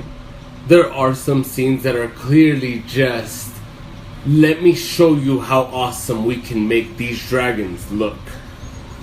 But in the entire series, the shortest episode has been ranked the most amazing, topping The Red Wedding. The Red Wedding is in the first, I think, I'm not even going to lie to you, that I can say it. Is in the second season? The shortest episode... Fucking Degrassi's got that shit down. The shortest episode and the most amazing when it comes to let me show you what we can do kind of thing. Even then, we're clearly just showing you how much money we're spending on it. It's amazing. It's amazing. It's heartbreaking. It's bloody. You cry. You laugh. You shit your pants. You shit your pants. You shit your pants because one of the most amazing characters in the show is almost gonna die. Like, the show beats itself every season. I can only imagine what they're gonna do with 6 episodes in the last season. Every episode is supposed to be close to 2 hours long. Wow. Yeah. They went from 10 to 7 to 6. And now we only get 6 episodes, supposedly 2 hours long. Supposedly the most amazing hours of television that we're going to get in history. And then at least we have fucking Westworld to go to. Nah, fuck Westworld compared to Game of Thrones. Okay, so you brought up Game of Thrones for a reason. For a reason, yeah. So let me throw you back on track here. You showed us this awesome news. I've never played a game. I don't know if you guys have played a game called Reigns, Her Majesty. It's pretty much like a bunch of the other games we played before. Pretty much turn-based. What is it? Where you build your what is it? Colony, habitat, whatever the hell you want to call it. Civilization style. Civilization, and then you go to war and you pretty much compete against the other person's bullshit. Well, Game of Thrones, the actual HBO series, the people, you know how there's a bunch of games out there that are like, oh, look at us, we look like Game of Thrones a little bit because there's a wolf and a guy with long black hair. Well, this game, as I've been reading, is actually from the creators of Game of Thrones. Like, they actually approved this. They allowed Reigns to be able to use the likeness and the storylines and all of that cool bullshit from the series so that they can create a game called Reigns Game of Thrones. It's not out yet. No. But from what I've read or from what I'm reading, we'll post it on something so that you guys can see the link that we're using. But it actually allows you to pick one of the characters from the show, one of your favorite characters, Cersei, Jon, Dany, Tyrion's my homeboy, Sansa, that poor bitch. It allows you to pick one of those dudes and play the game, play the storyline as them, and then direct them in the path that you want, because there's different scenarios. It's not just going to be what we see in the show. It's not going to be what we read in the books. It's going to be a game. We're going to have different scenarios. We're going to be able to pick what these people go through and, see what it would have been like if, someone had died when they shouldn't have, or, what did they? What else did they explain? See what would have happened if Cersei rebuilt the Great Sept. You don't know what that means, but we all do. The game is pretty dope when it comes out. Shame. I hope we'll shame. I hope we'll play it. It looks like it's gonna. Is it gonna be console or? It's a PC mobile device. Really? Comes to PC and mobile devices this October, but it's a few bucks. It's $4 American, $3 in yen, I think that is, and $4 pounds. Sorry, my bad. 4 yen, 3 yen, 4 pounds. I'm not sure if that's even the right symbols. I'm just fucking. I don't know. And but it's for sure $4. I did actually just put that on our Facebook. So Cool. Awesome. So see, and I think for me, now that I've agreed to finally sit down and watch Game of Thrones, like I can see that being exciting for me because now if I see something in the show that's like, well, what if this would have happened? Well, now I can play through it and be like, okay, let's go this way instead of this way. So later I would like to show you like a small clip of because I know you and you're like, let me show you like a 2-minute clip. Let me show you like a 1 minute we're clip. still watching this I'll shit. show you a 1 minute clip of a really great. Honestly, because with most people, I've shown that show to a lot of new comers to Game of Thrones, and with the end of the first episode, that usually hooks a lot of people. That little boy's death, the incest, all that bullshit. Like everybody's like, okay, what's gonna happen? Well, and see, you're not the first person to do that. My sister, who doesn't like magic, doesn't like shows with dragons, doesn't like any of that, she'd rather watch either medical shows or something with a gun, someone solving mysteries kind of show, CSI kind of shit. So I was watching this show, and there's an episode where something really bad happens to a really little boy, and you mean she worse saw than that getting scene. pushed out of a window? She saw it, and it was a very somber scene. And again, I'm not going to spoil it for you. A bunch of people probably here know what I'm talking about. Shit, My sister saw that one scene, and she was like, "Okay, Damn. I'm ready to watch this That was now." an impacting scene. Yeah, and it's because the way they shot it, the way everything was like about the scene itself. Like my sister, and this was in the newest season. I was like, what scene are you talking Yeah, about? this was in the newest season, so this happened just 2 years ago, about a year and a half the ago. newest season. It was season 6, season 7. Was it? Yeah, Really? it was in season 7, I That believe. was in season 6. We'll find out. But someone will yell at us later. Probably. Someone will yell at us. But yeah, dude. She saw that scene and she straight up told me, she's like, "All right, I'm ready." I was like, "Okay, let's do this then." Nice. Yeah, man. I'm not gonna lie. I'll show you a clip after we're done recording, but it's a great show. Highly recommend it. And now I can't wait till this game comes out because I might pay those $4 for the 4 yen or 4 pounds Or whatever it is. or whatever. It is. Nice. Whichever's cheaper. Good bit. Whichever's cheaper. What's worth more? Let me just change the region of my phone real quick. So we probably won't get to all of these tonight. No, but that's all right because these are good. These are awesome, and there would be stuff we can always talk about later. Oh yeah, we'll throw them on Questions Facebook. we could, questions on Facebook. One thing that I did find, and I think I shared it with you guys, is that God of War almost did not get released. No way. I honestly, why? Okay, The new so- one, right? The yeah. new one. Did you play it yet? I played it and I beat the fuck out of it. 100%. 100%. So my wife got me the game and was like, here's a surprise. And I was like, Surprise. fuck yeah. Well, there's other things to that, but I won't put that on the show. So I beat the game in 2 weeks. 100%. No, just the story in 2 weeks. Like I couldn't put it down. It's that good. I could not put it down. And that's what we were playing the other day. No. That's what David was playing the other day. Yeah. We were playing Dead or Alive. Yes. Let's talk about God of War. No, but we played it. It was multiplayer, right? Or No, oh, is no, it no, multiplayer? no. It's only single Oh, player. shit. Like there is no online. So I beat the story in about 2 weeks, and then I went back and it took me about another 2 weeks, but I did all the side missions, the challenges, the exploration, all of it. So in about a month maybe a month and a week, I had the game completed at 100%, all achievements. And to be honest, I was pissed. Why? Because for me, that's one of those games I didn't want it to end. Of course. Like, that's why I made it a point to go back and do all the side stuff. Like, I even went as far as to do everything I needed to build the Infinity Gauntlet. Yeah. And it's amazing. Yeah. It is amazing. The game was so incredible. I didn't want it to end. The only game I've ever beat 100%, and as big a game, not Game of Thrones, fucking, as big a Kingdom Hearts fan as I am, I've never beat any of those 100%. Really? Super Mario Galaxy 2 on the Wii.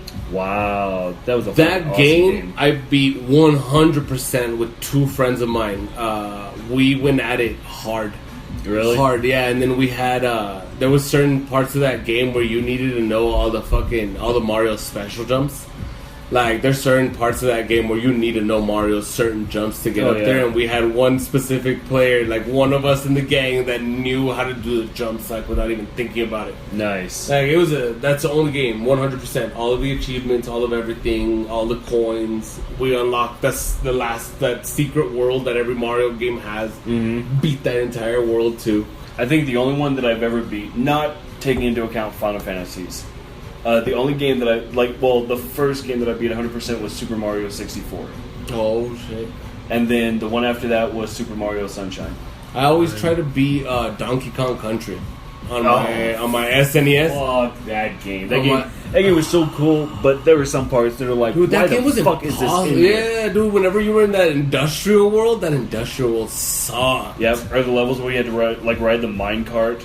And they were going so fucking fast. The world where you had to put the stoplight, red light, where the monsters would chase you. That shit sucked too. Oh, we need an SNES. Actually, that game's on something else now too, huh? Donkey Kong Country? I think it's on the Switch now. I think it's on the Wii.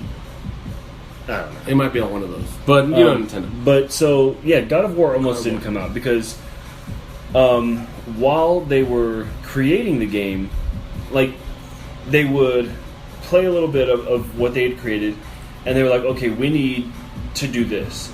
So, like, they were building systems and building levels as they were playing it, which is an interesting concept. And I want to say that it was the director or the producer went in and played it once and he got to a certain point and fucking hated it. Like, he fucking hated it. Why? It doesn't go into a lot of detail. But in the article it does say that somebody asked him about it, and he walked out saying that it was a huge disappointment, and like he was just verbally, physically upset at how bad it was. Didn't give them any kind of pointers or anything, so they kept building, kept doing level production and stuff like that. And when it was closer to the end game, he went back in there and he sat down and he played it again. And at that point, he absolutely loved it. Like, he loved what it... Was he just being like a picky... Well, no, because like the director or producer, and I don't remember his name, is like super, super picky. Like, he is a perfectionist. And for somebody that's worked on the other God of War games... he felt that they had ruined Kratos and ruined God of War. Yeah, this fool did it with 6 months until the full release. Yeah. And he said he didn't like the frame rate. It was terrible. Yeah. Well, yeah, because the frame rate, like when you were playing it and got into a fight, apparently the frame rate would drop like horrifically down to like 30 frames. Yeah. Like it was supposed to be like really bad. Apparently his core issue with it was the frame rate. Or with They were 6 months in, and now the game runs at a solid 60 frames start to finish. Awesome. And it's fucking beautiful. Everything about that game is incredible. But yeah, so like he played it again later and he absolutely loved it. But apparently, like the first time he played it, like it almost killed the entire project. That's how pissed he was. And it's crazy that he almost killed an entire project months before the game was supposed to be released. Yeah. All that time, all that effort. All that money. Yeah. All that money.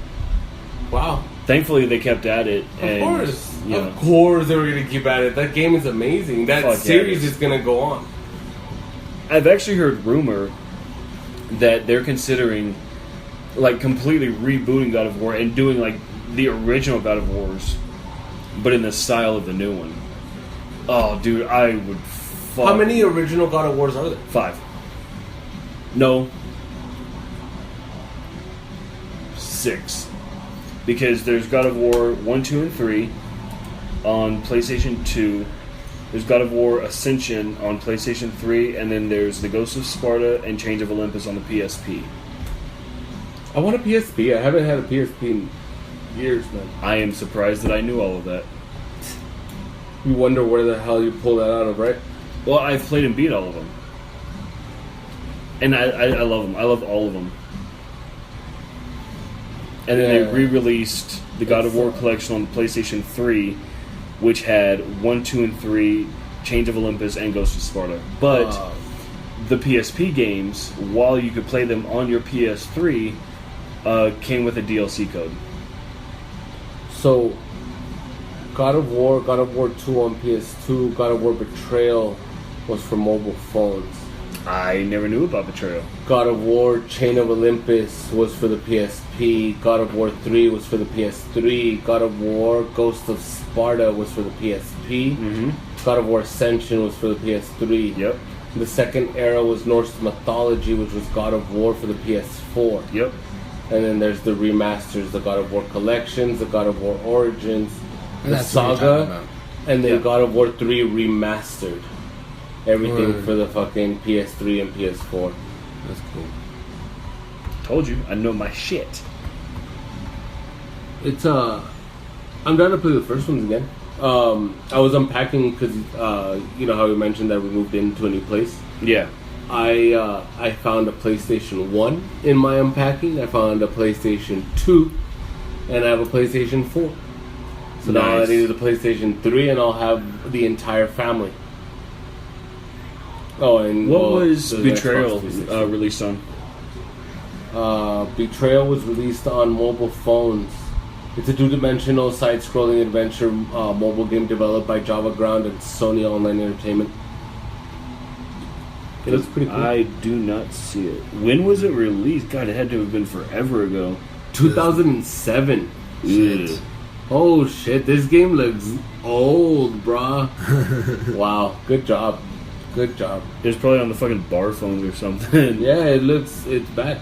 It's a bad bit. They said try. I think they should try again. Yeah, I it don't was know. in I mean, 2007. mobile devices have come a long way. Yeah. That's what I'm saying. I think they should try again. And they're actually pretty powerful. Like, they could probably build, like, a pretty decent, God of War game on it. I think so. So, I want to play God of Play it War. on the iPhone Switch or the Android Switch. nice. So, yeah, that, and then, let's see what else. Oh, so the video game that knows when you're scared. This one was a trip to me because I played a couple years ago. I worked at a place called Main Event. If you live in Texas and you've gone to Main Event, it's this giant fucking building that has a restaurant, it has laser tag, it has arcade machines, it has a floating obstacle course. Like, this is a dope ass place. In there is this big booth. It looks like a photo booth, but it's not. So what you do is you get in this booth and you sit down on the bench, and it has these little sensors, and you put a little sensor over your arm. And what this game does, it's a horror railed shooting game. Okay. So what this game does, and not the one in the article, the one that I played. What the game does is it uses biometrics. So when it throws something at you, it reads your heart rate. If your heart rate increases, then it's like, okay, that scared them, so we need to do more of that. Yeah, and if you see like something like spiders or something like Yeah, that, and like, and if they throw something and your heart rate, is steady, it's like, okay, this guy's a fucking, he's got his shit down, so let's not do that. Well, apparently, they are creating a game that is doing the same basis. It's using biometrics to tell when you are scared. Which is really cool, kind of terrifying. But apparently the game starts you off in a dark subway tunnel. All you have is a flashlight. You hear like scratching noises and stuff like that, and the game reads your biometrics. So if the scratching noises like get your blood flowing, the game will do more of that. And depending on how the player reacts to certain things with their biometrics determines how the game plays for that person. Which is really, really cool. I think they already released it. Did they? I think it says this team at the Canadian game development studio Red Meat Games released their new indie game in July on Friday the 13th, naturally. Oh yeah, Of course. Yeah. So, is it available here is the question. True. Very true. But like that's fucking cool. Like, can you imagine if like Resident Evil 7 did some shit like that for the console? Mm-hmm. Like a little biometric scanner that plugged into one of the USB ports. What system was it available on? Did you read into that? I didn't. It looks like it's for the. It looks kind of like the Oculus. Is it? I think it is. The developer behind Bring to Light, a horror video game that drops a multiplayer into a subway system filled with lurking creatures. Maxi designed the game to take in readings from a player's heartbeat and incorporate that data to make the game experience as scary as possible. And they said, quote, "Nothing makes your heart race faster than hearing a racing heartbeat," Max said. "If you're wearing the heart rate monitor, sometimes you can hear the heartbeat, and it's your heartbeat that you're hearing." Fuck that. Fuck that. So, like, if something just happened and it scared the bejesus out of you, and then all of a sudden, like, you hear this heartbeat fade into sound, and for a fucking idiot like me that would play a scary game in the dark with my surround sound blaring, no. Not at all. Fuck damn hell no. Alright, so check this out. This game is playable on the Oculus Rift, the HTC Vive with the mouse and keyboard, or gamepad. So it's not on anything else. It's just the Oculus Rift. So it's just VR though. Yeah, it's a VR game. That even more. It's a VR game. Trapped in the city subway system due to sudden disaster, you explore the depths of the tunnels to find your way out. The further you explore, the more you realize there is more to this disaster. Dun dun dun. And the lurking shadows. Oculus is pretty cool though. So Yeah, it is. I can It's imagine fucking why. impressive. But you have to have a beast of a computer to run it.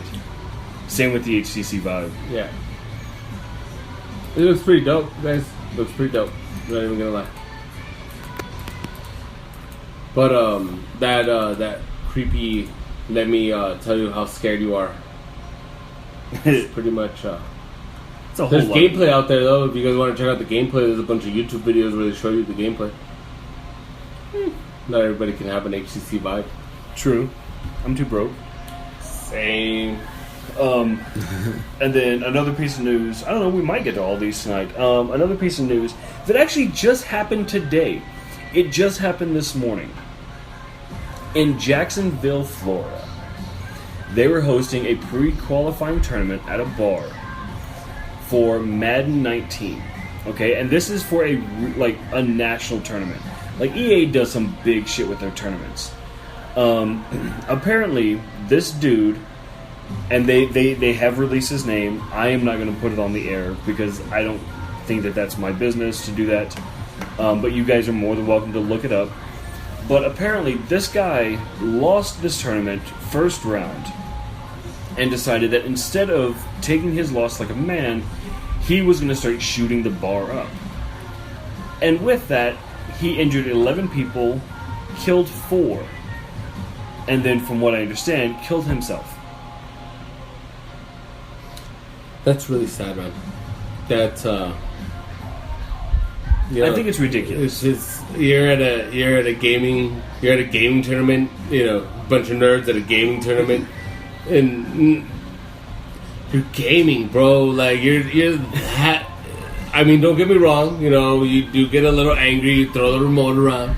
But that's it. It's like, first of all, you're You at yell a little bit, but yeah, but that's it. First of all, you're at a tournament that was your choice to go to. Like you physically had to get up, get dressed, drive or walk to whatever this venue is, possibly pay an entry fee and take part. All of your choice. You played, you lost. And you decided to go postal. Like, what sense does that... Like, this guy might have had a mental disorder. I don't know. I am not making any assumptions. But it doesn't make sense to me. Like, if you know that you're a bad loser, why put yourself in that window? exactly. Just to get pushed out of. Dude, from what I'm reading, he injured 9 other people, but he killed 2 before putting the gun to himself. But that was this morning. There's still a Twitch stream. Like, there's a Twitch stream out there that has the audio. And Oh, really? It can be heard on the audio. Oh, fuck, what did he just shoot me with? Dude, that's nuts, man. That's crazy. I don't understand that. Like, why would somebody do that shit? You know, and like I said, it could be a mental disorder. I don't know. I am not assuming. It is not my place. But if you know you're a sore loser, don't put yourself in that kind of position. Yep. I wonder what was going through his mind. Yeah. You know, and that sucks because that gives gaming a bad look. It's just like, did you know that as of, I want to say yesterday or today, now there is like an actual certified video game addicts rehabilitation center. Yeah. Really? I am not joking. And like that's the only thing for the center. It's not, it's not a rehab center with a gaming rehab center in it. No, like it is a full-on, full-fledged, only video game rehab. Wow. That's how. Gaming is getting to another level, man. Like, to the point See- where they're actually able to host it on ESPN. Oh yeah. Yeah, Oh yeah, dude. The Evo last year was hosted on ESPN. The first time that a big tournament was shown on nationally televised channels. I think you were telling me about the Minecraft tournaments and stuff like that. Yeah, stuff like that. Like that stuff is fucking awesome. But it's like a rehab center for video games. Come on. Have some self-control. Exactly. If you sit there all day, every day, doing nothing but video games, if you're a kid, your parent needs to step the fuck up. If you're an adult, then you need to. Then you need to step the fuck up. Yeah, man. We're all gamers here. We all, keep our shit together. We all go to work. We all come home and we game. But at the end of it, we know when it's time to go to bed because we work in the morning. Yeah. And if you stay up too late gaming, you pay for it the next day. Yeah, by going to work and being tired as fuck. Yeah. Not calling in and sleeping in and then waking up and playing more video games. Exactly. Don't get us wrong. We love it. We wish we that'd could be do awesome, it. yeah. We wish we could fucking do it all day, but that's not the reality we live in. All day, day. But But that's it. Like I said, like if you're a kid and you get put into video game rehab, your mom or your dad or grandma or whoever your parent or guardian is should be adult enough to step up and be like, look, I'm not. turn this shit off, go outside, get some sunlight, go to the mall, sure. go do something. Yeah, but Don't watch if you're to TV. the point where you need rehab, someone's noticing you need rehab, then yeah, there's I've never met anybody like that. Right. But see, here's my thing. I don't know if it's dumber that somebody would need rehab for video games, or is it dumber that we have a rehab for video games? See, like, Well, I mean, it releases a chemical in your brain when you're playing, right? Just like every other drug. I can imagine where addiction can occur. yes, it releases endorphins. Yeah. Just like sex. Yeah, Just like yeah. going to a theme park. Just like smoking a And cigarette. there's rehabilitation, centers for those kind of things, right? But still, it all comes down to self-control. Mm-hmm. I've watched videos where like people are playing, World of Warcraft, and those people get so fucking angry. Like, there's a video, like, I don't know what the guy's playing, but something happens, and this guy starts yelling and screaming and then punches his fist through his computer monitor. There's a video where a kid's mom deletes his fucking account for that game, World of Warcraft? World of Warcraft. That kid goes crazy. I'm sure that video exists. It's an I'm old sure. viral video. But he starts shoving his remote control up his ass. Like, attempting to... Like, through his boxers. The homeboy's wearing boxers. But he literally starts on his own ass with the remote control because of how pissed he is. He throws his PlayStation. That literally makes no sense. Yeah, people get crazy. Like, Who posts all these videos? And up I'm on reading Facebook? a psychology website where they're talking about therapies for video game addicts. I didn't know this was a thing. neither did I. And it's fucking nuts. But I mean, I've seen people go nuts. Like, I mean, I have a bunch of friends. He fucking has gamer's rage. I do. Like, That's something really? I do. I mean, I'm not bad, but goddamn, I get mad. I'm like, motherfucker, you shot me. Yeah, like, I'll play fucking the same level in Batman Arkham Knight over and over and over and over, and I'll still keep going. I won't stop, but I'm not gonna throw my remote or fucking, oh, I died again, boom. Like, See, I've never been like that. why am I gonna break my remote? The only game that has made me, like I wanna be. absolutely furious, and even with as mad as it made me, I refused to stop playing it, and that was Dark Souls for the PlayStation 3. The very first one. And that game is like original Nintendo hard. And I fucking loved it. I fucking loved it. I think I've heard of it. I used to play a game called, like, Porky Pig's something scary something. Something scary something. It was for the SNES again, and I can see why you love this game. Which one? Dark Souls. Oh, dude, it was so good. I was talking but that game was fucking lame, man. Like, it wasn't lame, it was amazing. It was fucking hard. Hold on 1 second, I'll find it. Hold on. Haunted Holiday. Porky Pig's Haunted Holiday for the fucking SNES. Hardest game in the world. And there was times where, like, that little square controller, fuck, I'd throw that motherfucker. That shit was... But great game, man. Old game. See, like I said, like for me, most of the time it's like, okay, I'm playing a game, something kills me, and it's like, okay, I know what I did, I fucked up, Well, let me let's learn. do this. But Dark Souls, god damn it, that game is just brutal. So brutal. And like, that is the only game in my entire gaming career that has ever made me scream at my TV. Not like continuously, but it's like something will happen, I'd be like, you fuck! Yeah. For, fucking Fortnite made me like that earlier today. Really? Yeah. Fortnite gets you there, man. That shit was intense. Yeah.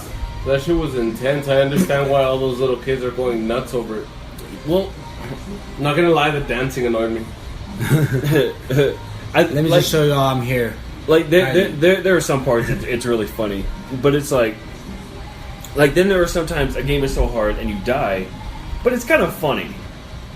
Like again in Dark Souls, there's a part where like you're running through and it's this trail, and the trail splits off into two. If you take a right, it's a graveyard. You go forward, it's this cave. Now, Dark Souls is really good at doing one thing, and that's not telling you where you need to go. So, the first time I did it, I ran into the cave, not knowing that as soon as you run into the cave, you need to stop and go left. So here I go, full sprint, right off the cliff, to my death. I was like, okay, fuck this shit, I'm going through the graveyard. So, I respawn, and I go right into the graveyard. And I see skeletons popping up. And I'm like, skeletons, I got this shit. Skeletons are always the easiest enemies in any game. Fuck that shit. Not in this game. Nay. Yes. So eventually I was like, you know what? Fuck this shit. I'm just going to take off running. So I take off running down the trail. Now I see the trail kind of like split off again, and there's the trail that I'm on, and then it veers off to like a, kind of a lower level one. And I was like, fuck it, I'll just stay where I am. And then I do this turn, and there's a treasure chest at the end of the trail. And I was like, oh yeah, I got this shit.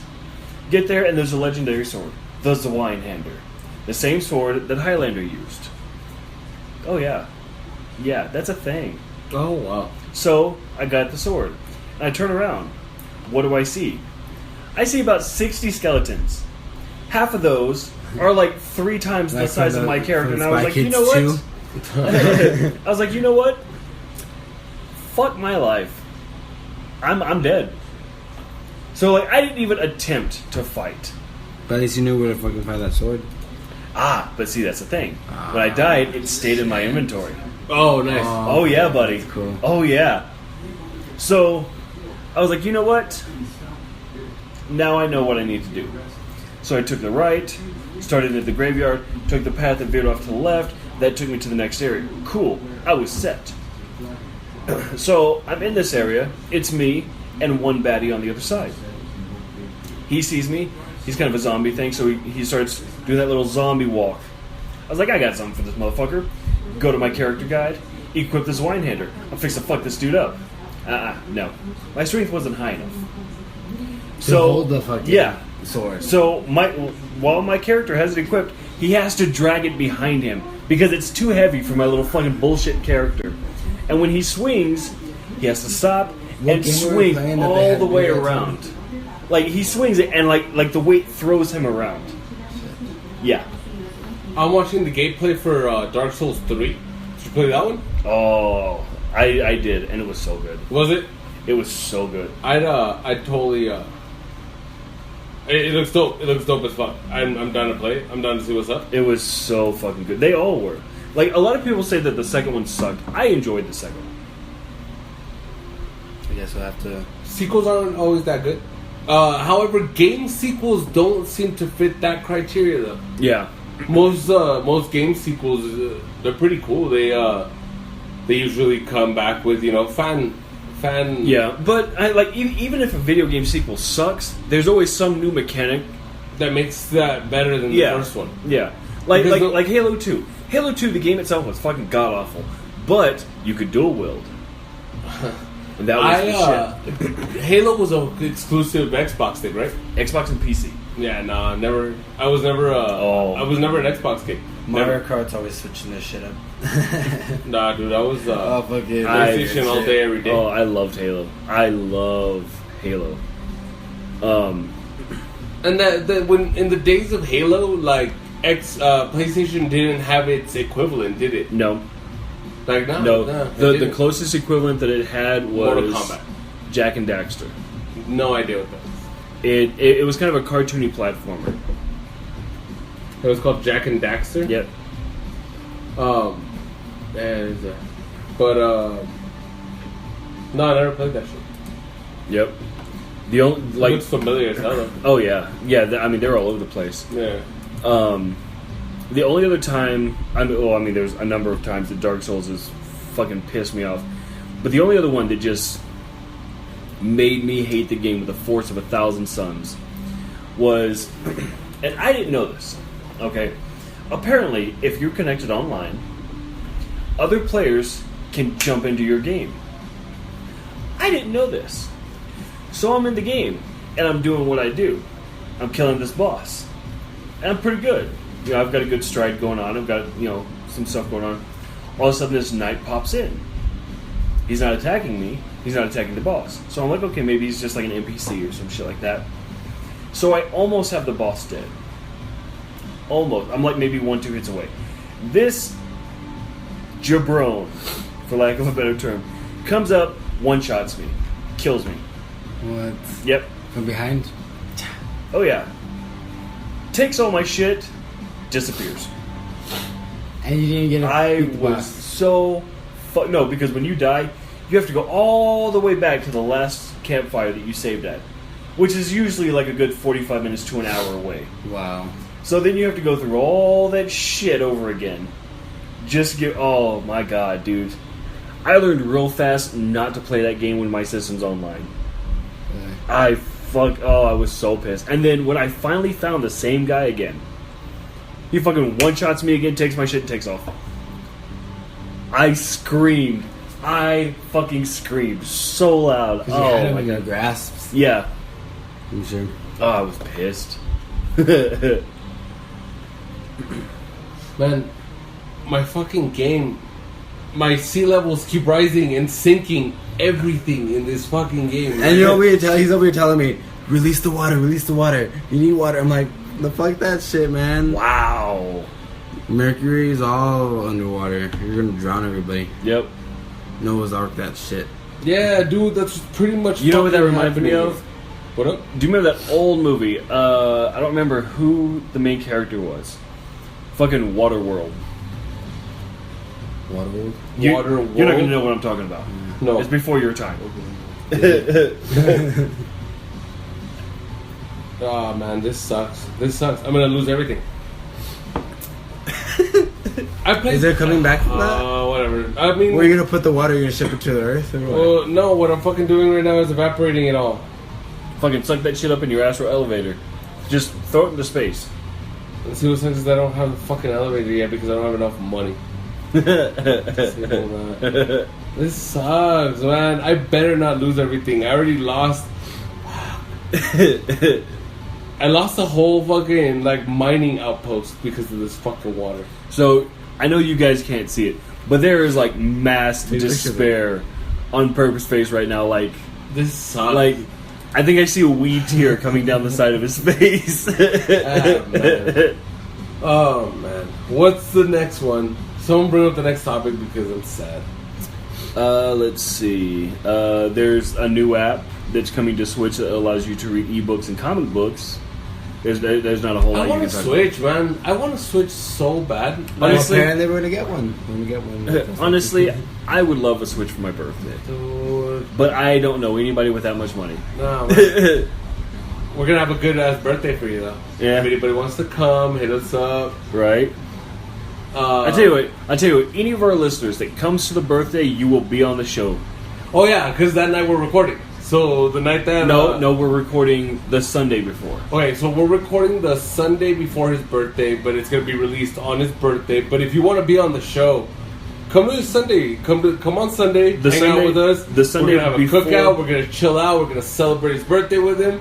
And if you're down, if you're here, we'll put you on the show. The Sunday before September 4th. So Which- hit us up. Which is a week away. Message us on A week all of from the today. platforms. And let us know what's up. And you guys can be on the show. We'll talk about next week's game, which we haven't presented yet. We'll do that in a little bit. Indeed. But that'd be a lot of fun. That'd be a whole lot of fun. So, the last news article, I'm surprised that we got to all of these. The last news article that we found was that Miyamoto of Nintendo wants developers to stop overcharging. I thought that was interesting. Overcharging. Gamers. No, For the games how that- much are they charging? Well, I'm just No, like overcharging, because Miyamoto thinks that, Just in general. yeah, that as it is right now, game developers are overcharging their gamers. Now, is Nintendo overcharging? I can't even tell you the last time I bought anything from Nintendo. I mean, the next thing I'm gonna buy from Nintendo is gonna be the Switch. Which, to be honest, I mean, what is it, like $300? $300. It's less than, well, not anymore. But at the time, I was either gonna do the VR or the Switch. Mm-hmm. At the time, it was still less than the VR, and I paid for the VR instead of the Switch. Yeah. Well, honestly, I think $300 is a solid price tag. I really do. Like, of course you're gonna get your money's worth for every game you sell, right? Well, not even from the games and such. I mean, think about it. You're getting initially a very, very high-end tablet that you can hook controllers up to that comes with a dock to project it on your TV. Dude, For $300, that I think that system is. I think it's what they. I think it's. I mean, I'm pretty sure it's not what they wanted the Wii to be. The Wii is what they wanted the Wii to be, but I think that was their just like, okay, we did the Wii, now we did the Wii U. What's next? Like, what can we do that's better than the Wii U? And the Wii U was garbage.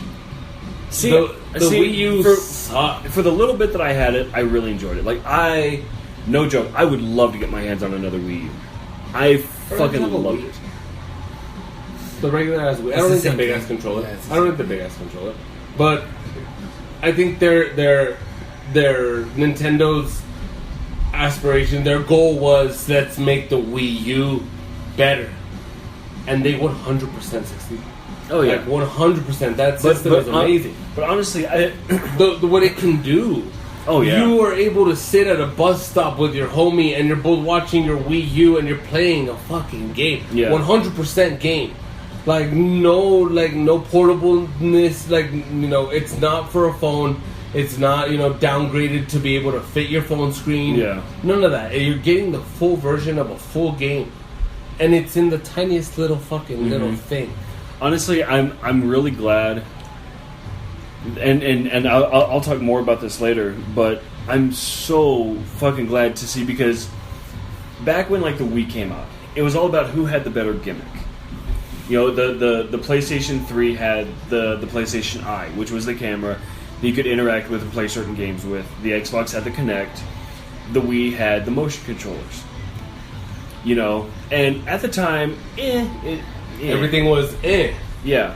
Nothing really surpassed the other. Exactly. They were all pretty much. You know, the only difference was with the motion controllers, like, you were actually interacting in game. Which is where the Wii was the first one to be like, look at us, we can help you work out. Exactly. Although Kinect Sports, I played the fuck out of that. Honestly, the Kinect took the Wii out of the fucking, you know, ring. Yeah. The Kinect was just like, okay, look what we can do. Look what the Wii can do. No controllers. With the controllers. Exactly. Because the controllers are what's doing it. It's not really you. It's where your controllers are moving. Look what we can do. And the Kinect was like, let me, boom, shoot a little green laser at your entire body, and we'll map everything you're fucking doing. Yep. And your character did it in game. In game, live. And I was just like, wow, good job, Xbox. Yeah. Because even then, PlayStation 4 till now hasn't done that. Mm-mm. No, because even now we have the we have the ones. Yeah, the motion controllers. The motion controllers, and that's what you need. Yeah. And it's the motion controllers doing it. It's not really your hands moving up and down. And if anything, their most revolutionary thing is the headset. That VR headset is amazing. Like what it can do, that's what they're how immersive it is. Yeah. Like, yes, it's no HTC Vive, it's no Oculus, but it's impressive. But it competes. Oh yeah, it's definitely in the same. And for the price, more people are going to go for that than they will go for the other two.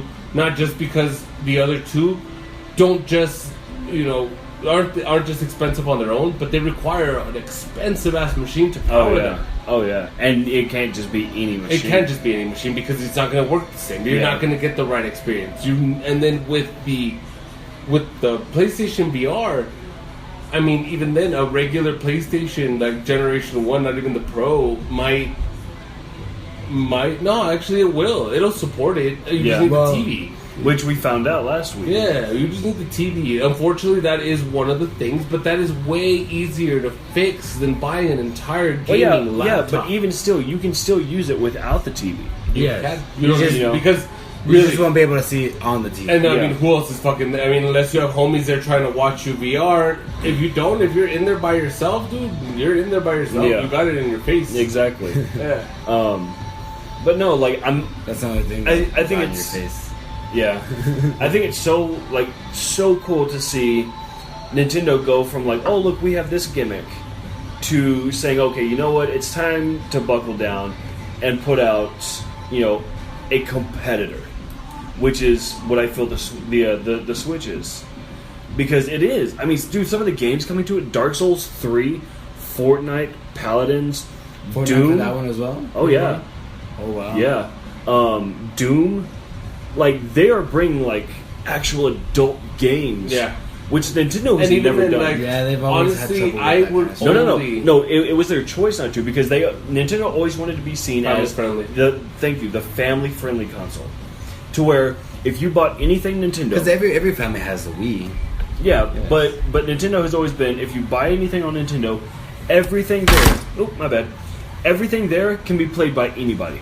You don't have to worry about excessive violence. You don't have to worry about blood, because everything is family friendly. But what are they doing now? Why are they choosing? Because they need it. They need to compete. Exactly. Nintendo's falling behind to Xbox. No, dude, and they've been PlayStation falling behind for because years. of their whole. I'm gonna do this Conform. nostalgia thing, and I'm gonna Let's revamp get more all of violent. my old Yeah, games. exactly. Let me revamp everything I've already done because this was what was keeping me up here Yeah. for so long. And that's it. Like, Nintendo has always made great stuff. Everything they put out has always Because been Mario's quality, gonna be beheading a Yoshi and shit. right? like Nintendo has always been quality over quantity, always. Yeah. But it's that we have to be family friendly. There's always kicked them in the ass, and now they're like, okay, we need to compete with PlayStation. We need to compete with the Xbox One. To do that, we have to have a more adult audience. We have to give them a reason to buy us, aside from being able to play anywhere. And see, they already had us. They already have us because of their past. Oh yeah, Our generation, the generation that played the SNES, is still alive. Oh, and yeah. we're in that gaming prime where we're just like, all right, like We can show us afford what to you buy can those do. products. Yeah, like it's not even for our kids; it's for us. Show us what you can do to bring us back to you, and we're gonna Exactly. be right there kissing your ass, Nintendo, because we love you and we know what you can do for us. see, and it's like Pokemon on the Switch. I'm in there like swimwear. You're telling me about that. Yeah. But give me another reason. You know, Honestly, my only reason to buy the Switch was fucking Zelda. yeah, That was more than enough reason. And then the day that I heard that map was gonna be bigger than Skyrim, I was done. I was just like, all right, Nintendo, I see you competing, and like to the point where you're just like, oh, we're gonna top one of the biggest games out there right now, and we're gonna make one of our oldest characters better than that. yeah. We're gonna And give you a then- bigger fucking playing field, bigger than you've ever seen. They're even doing that whole thing where you can buy those stupid little toys and put them on your fucking remote, and it Yeah. puts the toy in Yeah. the game. Yep. The So- yeah, I've seen that. I've the seen that. amiibos. Yeah, the amiibo. Yes. So you can fucking Zelda has a fucking like a horse type dude, and if you buy his little toy, you put him on your remote, and it gives you the horse in the thing. Yeah. The horse type dude. The horse type dude. And I was like, all right, Nintendo, I get it, I see it. And then Super Mario Odyssey, Yeah. when they showed me that, I was just like, what? So I'm an RPG guy all day, and I'm just like, what? Honestly, like I've wanted a Switch since day one. But one thing that showed me, like, okay, Nintendo's ready to fucking compete, was during E3 when they did their take on the new Super Smash Brothers. Oh yes, The guy came on stage and was like, okay, we know that you like more characters. So what we're going to do is Super Smash Brothers for the Switch. We are giving you all of the original cast. Along with From the every 64. along with every character that has ever been in the series straight out of the box, no extra cost. Huh. All these new characters that they keep showing, you get with the game. No DLC, no extra cost, no Having a search digital for them. locked characters. Like Yeah. like everything is there you in go. the game Play, from day one. have fun. Pretty much, Nintendo's like, here you go, baby boys, have fun. 52 characters out of the box. It's And unheard do you of. have chance to earn more? Yeah. Yeah. Wow.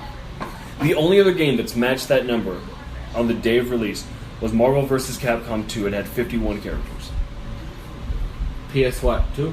Dreamcast Is that why they and did? PS2. Is that why they did 52? Cast of PS2. Well, It's 52 because like that's how many characters have They been have. in the entire season. Wow. And that's exactly what it is. It is every character that has ever been in a Smash Brothers game. Who's your Nintendo's favorite? stepping it up with this. Is that system. should be next? Should that be next week's question of the week? No, we already. Well, we Yeah. already have the next. That's what I'm subject, saying. but, Next week's. next week. But no, Nintendo definitely is stepping it up with this console. They know that this console. They finally did it right when it comes to the console. Now they have to do it right when it comes to the games, and they are not disappointing at all. No. In my It like they're keeping it fresh and they're surprising. Yeah. Because I was like okay, they're bringing Doom. Like that's That's Doom. That's a game. That's blood, guts, and glory all day long. And then I saw Dark Souls 3. And then I heard about the thing for Smash. And then I heard the news about Zelda. And the Mario Odyssey. I'm still hearing... and they're not done. They're not done. Even they're not popular, they're not mainstream named games. They have a bunch of smaller shit coming out that looks dope as fuck, man. And see, that's it. Games that have already been released that now they're bringing to the Switch. It's not like, oh, okay, they're just copying. It's like, holy fuck, they're bringing this to the Switch. Dude, it's surprising. Yeah, it's really surprising, and they're doing it right. Yeah, definitely. So, what did we decide on the game of the week for this coming up week? Did we decide one? Yes, we are actually going to play another Marvel game. It is Marvel. Marvel. Bless you. Thank you. It is Marvel's Future Fight. Marvel's Future Fight. Yes. Download it, guys. Marvel's Future Fight. Get ready for next week's game. Post questions. What do you guys want us to talk about? If anybody's already playing it, let us know what's up. Yeah, so anybody that's never played this game very closely resembles... wow, I just fucking lost it. Strike Force. No. Older game... Ultimate Alliance. Oh, okay. Yeah. Marvel Ultimate Alliance, with the exception that you can build your character out of... or your team out of fucking anybody. And what was it called again? Marvel Future Fight. Future Fight. Alright then, so download it. It is available for the iPad. Yeah. So. My tablet does not like that game, though. No. Okay, so Okami HD is on the Switch. FIFA 19, which I honestly could give a shit less about. Dude, the new Mario Party. Have you seen anything on the new Mario Party? Nah. Holy fuck balls. Okay, so check this out. Say you have a Switch, I have a Switch, you have a Switch. We're gonna go Oprah here, okay? And say yes. I'm gonna look under my seat. Right. So say we're all playing Mario Party together, okay? And say, because on the video it shows all the characters in little tanks, and we want a bigger area. So you can take yours, put it there. I can take mine and turn it, and then he can take his and put it this way or here or wherever. And it fucking bleeds screens, so you can move seamlessly across all the... Yes. Now, let me tell you how far they're taking this. Okay? How many consoles can sync up to each other? 12. 12? Shut the fuck 12. up, man. 12. Now... We don't have that many friends. That's true. Guys, get a Switch and come play with us. Now, let me tell you how far people have taken this. Because apparently that's not something that's just done in-game. That is something that the system natively does. So, what people are doing is they're getting 24 people, okay? 12 against 12. Yes. And they're putting all their screens in such a way to build a giant screen. Because it doesn't matter if you're playing Mario Kart, it doesn't matter if you're playing Doom, it doesn't matter if you're playing do this with Mario any Party. game? The system does it natively with any game. And they're doing that, and they're building one massive screen, and then they're having a battle royale on it. Wow. That is incredible. Are there videos of this? They showed a video of them doing it on Mario Party at E3. Huh.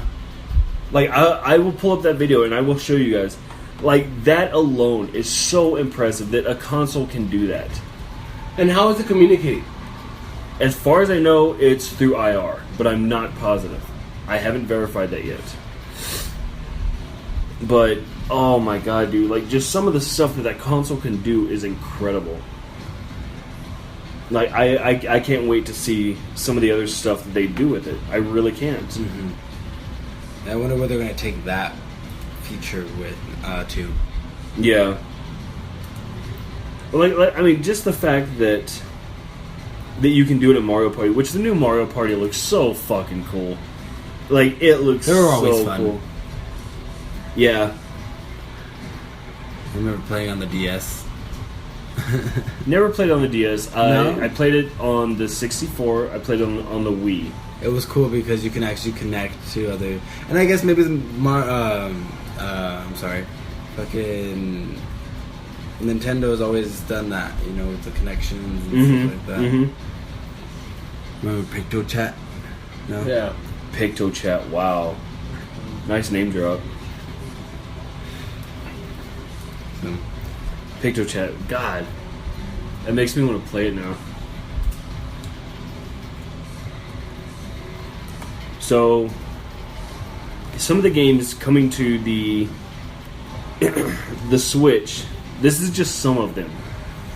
In 2018, Dragon Ball Fighters, which is a very high frame rate, very fast, very action-packed fighting game. That's coming. Monster Hunter World is coming to the Switch, and they actually started advertising a new Monster Hunter just for the Switch. And I'm super stoked about that. Shadows of the Colossus I think this is like the 50th time it's been re-released. Yeah. The Secret of Mana remake, which for those of you that haven't played it, originally came out on the Super Nintendo. Fucking awesome game. Metal Gear Solid Survive, which currently I think is only on the PlayStation 4. Sea of Thieves, which I have not played, but apparently a lot of people love a pirate MMO. I don't get it. Let's see what else. Are you still looking that stuff up? I'm looking to see how the Switch connects. Like, what's the technology there? What's going on the inside? Red Dead Redemption 2 is coming to the Switch. Red Dead Redemption was I think I only. It's not even out yet. I've only played like once or twice. The old one? There's the old ones, right? Yeah, Red Dead Redemption for the Xbox 360. And I think for the PS3. Let's see. What else? that is pretty graphic, though. Yeah. Oh, yeah. See what else? Well, apparently my thing's not loading. But yeah, I mean, dude, there's some fucking awesome games coming out. Dude, Super that's excited. exciting. Yeah, fuck yeah. I'm sure all of you all are. I swear I'm gonna look for that video where it shows the Switches building one screen, because I can't find it right now, but I'll find it. You know where I think they might have gotten the technology from? Samsung. The phone, right? The Samsung Galaxy S7 was the first one to do it. Yeah. Because when that phone came out, that's the reason I bought it. You can put two phones together. So and my it would phone can do that?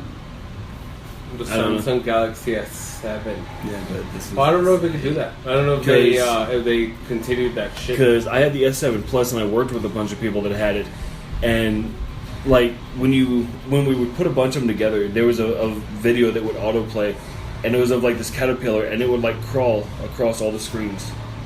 It was cool as shit. Completely useless, but it was cool as shit to watch. It's all gather around. Put your phone right It's there. actually, it can connect. Oh, you have an 10 iPhone? consoles Oh, I'm together. sorry. You can't participate. Oh, is it 10? Yeah, it's 10. Apparently, 2020? it started with the Splatoon game. 10. Mm-hmm. You guys know the Splatoon game, right? Yeah. You can connect via local wireless to play private battles between you and pretty much like instead of getting on I'm guessing Splatoon is like Fortnite. You get on and it's Yeah. you can, what is it called? Battle Royale? Yeah. So with this, you can shorten it to like pretty much your own LAN. Your own LAN play, which will enable you to be connected an 8-dock system with your own wired LAN setup. But that's a LAN. I'm talking about making one screen. I don't know how it's working. Then I'm gonna need to look into this because I'm gonna want to find out how this works. I don't know. I'll find the video and I'll send it to you. All right, cool. Cool. Because I want to know the science behind this. Yeah. What are they doing? How's it working? But yeah, so I mean, we've gone through all the news that we found. We've done the question of the week, Good job. which I don't remember what it was. We posted it already. Yeah, I know, but I don't. What remember game what it do you was. want to see on? Okay, yes. console? What mobile game do you think deserves a spot on a console? I worded it. I worded have it you guys differently. seen? I'll talk about it later. I'll talk about it next time. I'll talk about it the next one because I think I already got one. All right then. So, yeah, we kind of did the pre-rec on my birthday next Sunday. So, like Perp said, if you guys want to be on the show, hit us up on social media. If you are anywhere near El Paso, and we'll invite you out. You'll be on the show, so on and so forth. Yeah, come out. Come hang out with us. It'll be fun. Definitely. The game for next week is Marvel Future Fight. So download it, check it out, leave your reviews. We'll definitely put them up on the show. And that way you guys have an idea on what we're talking about next week. It's always better to know. Yeah. And I think past that, Good job. Yeah. I think this is where we'll call it quits once again. I think you can find me at what was it? Instagram, Mr. Perp66. It's your account. Sorry, I'm pulling a Mr. What is it over here? Raven? Savant over here. Both. Just kidding. Yeah, guys. So great games. Hit us up on all of our social media, Definitely, gentlemen. guys. We'll try to be more active, definitely with the social media as far as posting stuff. Right now, we're just in the works of getting access to everything again because with the whole host switches and stuff like that, some information was lost.